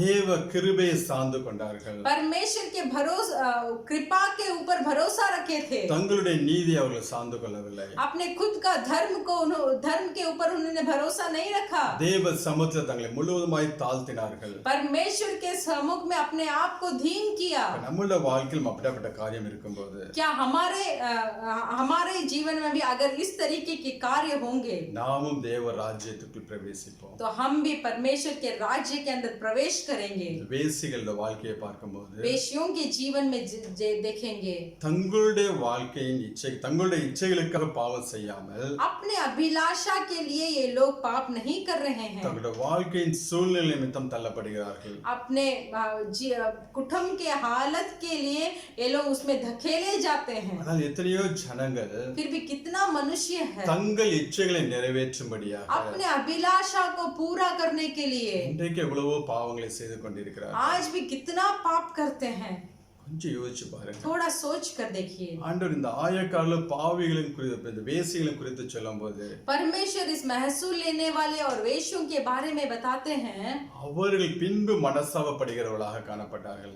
ये दो जन के लोग जो है वो पीछे पछताते हैं। சத்தியத்தை கேட்ட உடனே அதற்கு மனஸ்தாபப்படுகிறவர்களாக காணப்பட்டார்கள். जब सत्य वचन को उन्होंने सुना तो उसको सुनकर वो पछताते हैं। ஆனால் ஒரு கூட்ட ஜனமோ फिर भी एक भीड़ के लोग हैं, எவ்வளவுதான் சத்தியத்தை கேட்டாலும் जितना भी वचन को सुनो, எவ்வளவுதான் உங்களுக்கு வாரம் நம்ம பிரசங்கம் பண்ணா கூட कितना भी प्रति हफ्ते हम संदेश भी देंगे, அவருடைய வாழ்க்கையில ஒரு மாற்றத்தை பார்க்க முடியாது. फिर भी उनके जिंदगी में हम एक भी बदलाव को नहीं देख पाएंगे। அதுதான் மனஸ்தாபப்படாதவர்கள். वही है जो पछताते नहीं है। இந்த இளைய குமாரனை போல ये दूसरा पुत्र के तरह போறேன்னு சொல்லிட்டு அவன் அந்த வேலைக்கு போகாமல் இருந்தான். वो इस काम को मैं जाऊंगा बोलता है, फिर भी वो नहीं जाता है। கண்மன தேவ பிள்ளைகளே, मेरे प्रिय भाइयों, ஆண்டவருடைய இயேசு கிறிஸ்து சீக்கிரம் வரப்போகிறார் என்று சொல்லி அடையாளங்கள் ஒவ்வொன்றும் சொல்லிக் கொண்டிருக்கிறது. परमेश्वर यीशु मसीह जल्दी ही आने वाले हैं बोलकर सब चिन्ह अभी दिखाई दे रहा है। அவருடைய வருகை எப்ப வேணாலும் இருக்கும் என்று சொல்லி உலகத்தில் நடக்கக்கூடிய ஒவ்வொரு சம்பவங்களும் நம்மளை எச்சரித்துக் கொண்டிருக்கிறது. इस संसार में जितने भी संभव हो रहे हैं, ये संभव सब हमको चेतावनियां दे रही है कि परमेश्वर जल्दी ही आने वाले हैं। இன்னைக்கு நம்மளோட வாழ்க்கை எப்படியாக இருக்கிறது? आज हमारा जिंदगी कैसा है? நாம் தேவனுக்கு கீழ்ப்படுகிற பிள்ளைகளாக இருக்கிறோமா? क्या हम परमेश्वर का पालन करते हैं? நம்முடைய இருதயம் இந்த ஆயக்காரர்களைப் போல வேசிகளைப் போல ஒரு மனம் திரும்புதலுக்கு நேராக இருந்து கொண்டிருக்கிறதா? क्या हमारा हृदय भी इस महसूल लेने वाले और वेश्यों की तरह जैसे उन्होंने मन फिरा हुआ वैसे हम भी मन फिरा हो रहे हैं क्या? ஒரு பாவத்தை விடும்போது एक पाप को जब हम छोड़ेंगे, மீண்டும் அந்த பாவத்தை செய்யாதபடிக்கு फिर से उस पाप को हमें नहीं करना है। நாம் பலன் கொள்ளுகிற பிள்ளைகளாக இருக்கிறோமா? हमें बल परमेश्वर से क्या बल प्राप्त करते हैं? உங்களை கொஞ்சம் ஆராய்ந்து பாருங்க. अपने आप को थोड़ा जांच कर देखिए। தேவ சமூகத்துல ஜெபம் பண்ணுங்க. परमेश्वर के सम्मुख में प्रार्थना कीजिए। அப்படிப்பட்ட தேவ பலனை பெற்றுக்கொள்ளுங்க. परमेश्वर के बल को पा लीजिए। கர்த்தர் உங்களை இன்னும் இன்னும் ஆசீர்வதிப்பார். परमेश्वर आपको और आशीष करेंगे। ஆண்டவரே இயேசு கிறிஸ்து சொல்லும்போது परमेश्वर यीशु मसीह जब बताते हैं, பூமிக்கு மேலானவைகளை நாடுங்கள், इस पृथ्वी के ऊपर के कार्यों को देखिए, அப்பொழுது இவைகள் எல்லாம் உங்களுக்கு கூட கொடுக்கப்படும் என்று சொல்லி சொன்னார். तब ये सारी चीजें आपको फिर से दी जाएगी। நீங்க பரலோக ராஜ்யத்தை முன்பதாக வைத்து आप परलोक राज्य को आपके सामने रखिए। உங்க வாழ்க்கையை நீங்க ஷேப் பண்ண ஆரம்பித்தீர்கள் என்றால் जब आपके जीवन को जब आप सही करेंगे, அந்த பரலோக ராஜ்யத்துக்கு ஏற்ற ஒரு வாழ்க்கை வாழ உங்களை ஒப்பு கொடுத்தீங்கன்னா अपने आप को अगर परलोक कैसे है उसको देखकर उसके जीने का योग्य जब अपने आप को आप बना लेंगे, இந்த பூமிக்குரிய ஆசீர்வாதங்கள்லாம் உங்களை தேடி வருங்க. तब इस पृथ्वी का आशीर्वाद आपको ढूंढ कर आएगा। அதுதான் ஃபார்முலா. तो वही एक फॉर्मूला है। அதை விட்டுட்டு வேற விதமாய் பிரயாசப்பட்டோம் तो என்றால் उसको छोड़कर अगर हम और कुछ प्रयत्न करेंगे, இந்த பூமிக்குரிய ஆசீர்வாதத்தை நாம் பெற்றுக்கொள்ள முடியாது. ये पृथ्वी का आशीष को भी हम नहीं पाएंगे, பரலோக ஆசீர்வாதத்தை பெற்றுக்கொள்ள और முடியாது. परलोक का आशीर्वाद को भी नहीं पाएंगे। உங்களை ஒப்பு கொடுங்க.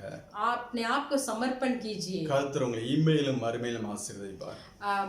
परमेश्वर आपको अभी और आने वाले समयों में भी आशीष करेंगे। आमीन। आमीन। जॉमन्ना हम सब मिलकर प्रार्थना करेंगे। धन्यवाद यीशु मसीह, धन्यवाद धन्यवाद धन्यवाद परमेश्वर। हम कितने योग्य मनुष्य है जो परमेश्वर हम हफ्ते हफ्ते परमेश्वर आपके वचन परमेश्वर हालेलुया एक तलवार की तरह हमें जांच करती है, एक तलवार की तरह हमें शुद्ध करती है परमेश्वर हालेलुया। इस वचन के लिए हम धन्यवाद बोलते हैं, इस संदेश के लिए हम धन्यवाद बोलते हैं। आज से परमेश्वर हालेलुया हमारा जीवन में बदलाव आना चाहिए परमेश्वर, हमारे प्रार्थना में दीनता होना चाहिए, आपके कृपा पे हम भरोसा करना चाहिए परमेश्वर। हमारे धर्म कामों को ऊपर हमें भरोसा नहीं रखना चाहिए परमेश्वर हालेलुया। हर बार हमें अपने आप को जांच कर देखना चाहिए, जांच कर देखकर पाप को छोड़ना चाहिए परमेश्वर। परलोक के ओर देखकर परलोक में प्रवेश होने के योग्य कार्यों को बनाने के लिए हालेलुया हमें अपने आप को समर्पण करते हैं परमेश्वर। धन्यवाद धन्यवाद धन्यवाद। जो कोई इस वचन को सुना है परमेश्वर हालेलुया उन्हें इस वचन के अनुसार अगुवाई कीजिए हालेलुया। वचन को फिर से सुनकर परमेश्वर अपने आप को शुद्ध करने के लिए मदद कीजिए परमेश्वर हालेलुया हालेलुया। महसूल लेने वाले और वेश्यों भी हमारे पहले परमेश्वर के राज्य में प्रवेश हो जाते हैं परमेश्वर। तो हमें भी योग्य बनाइए, हमें भी इस संदेश से हमें भी योग्य बनाइए ताकि हम भी परलोक राज्य में प्रवेश कर पाए परमेश्वर। हमारे कलीसिया के हर एक भाई और बहन को आपके सम्मुख में समर्पण करते हैं, आपके आगमन में प्रवेश होने के लिए योग्य बनाइए परमेश्वर हालेलुया। आपके सेवकाई करने के लिए योग्य बनाइए परमेश्वर, आपकी इच्छा को पूरा करने के लिए हमें योग्य बनाइए परमेश्वर। संसारिक अभिलाषा नहीं परमेश्वर जो पाप की तरह गर्भवती होकर परमेश्वर पाप को वो जन्माती है, फिर हम मृत्यु का दंड को प्राप्त कर ले।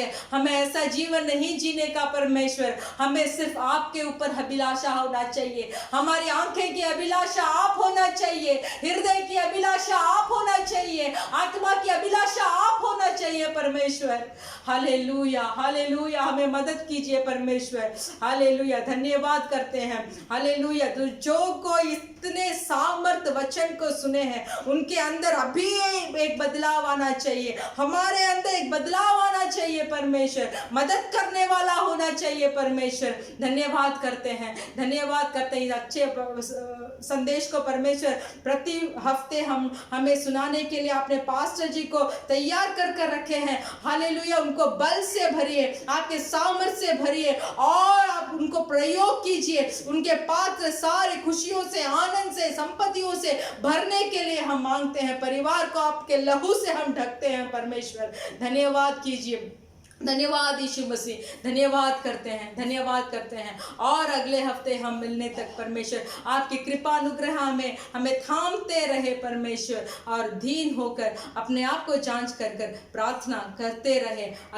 अगर आपकी आगमन हो परमेश्वर इन दिनों में हम आपके सम्मुख में प्रवेश करने का योग्य हमें बनाइए परमेश्वर। यीशु मसीह के नाम से मांगते हैं पिता, आमीन। कर्तावाय यीशु क्रिस्त कृपया, हमारा यीशु मसीह का प्रेम, पितावाகிய தேவனுடைய पिता परमेश्वर का प्रेम, பரிசுத்த ஆவியானவருடைய அன்யோன்ய ஐக்கியம் और पवित्र आत्मा का सौभाग्यता இன்றும் என்றும் நம் அனைவரோடு கூட இருப்பதாக आज और हर पल हमारे साथ हो।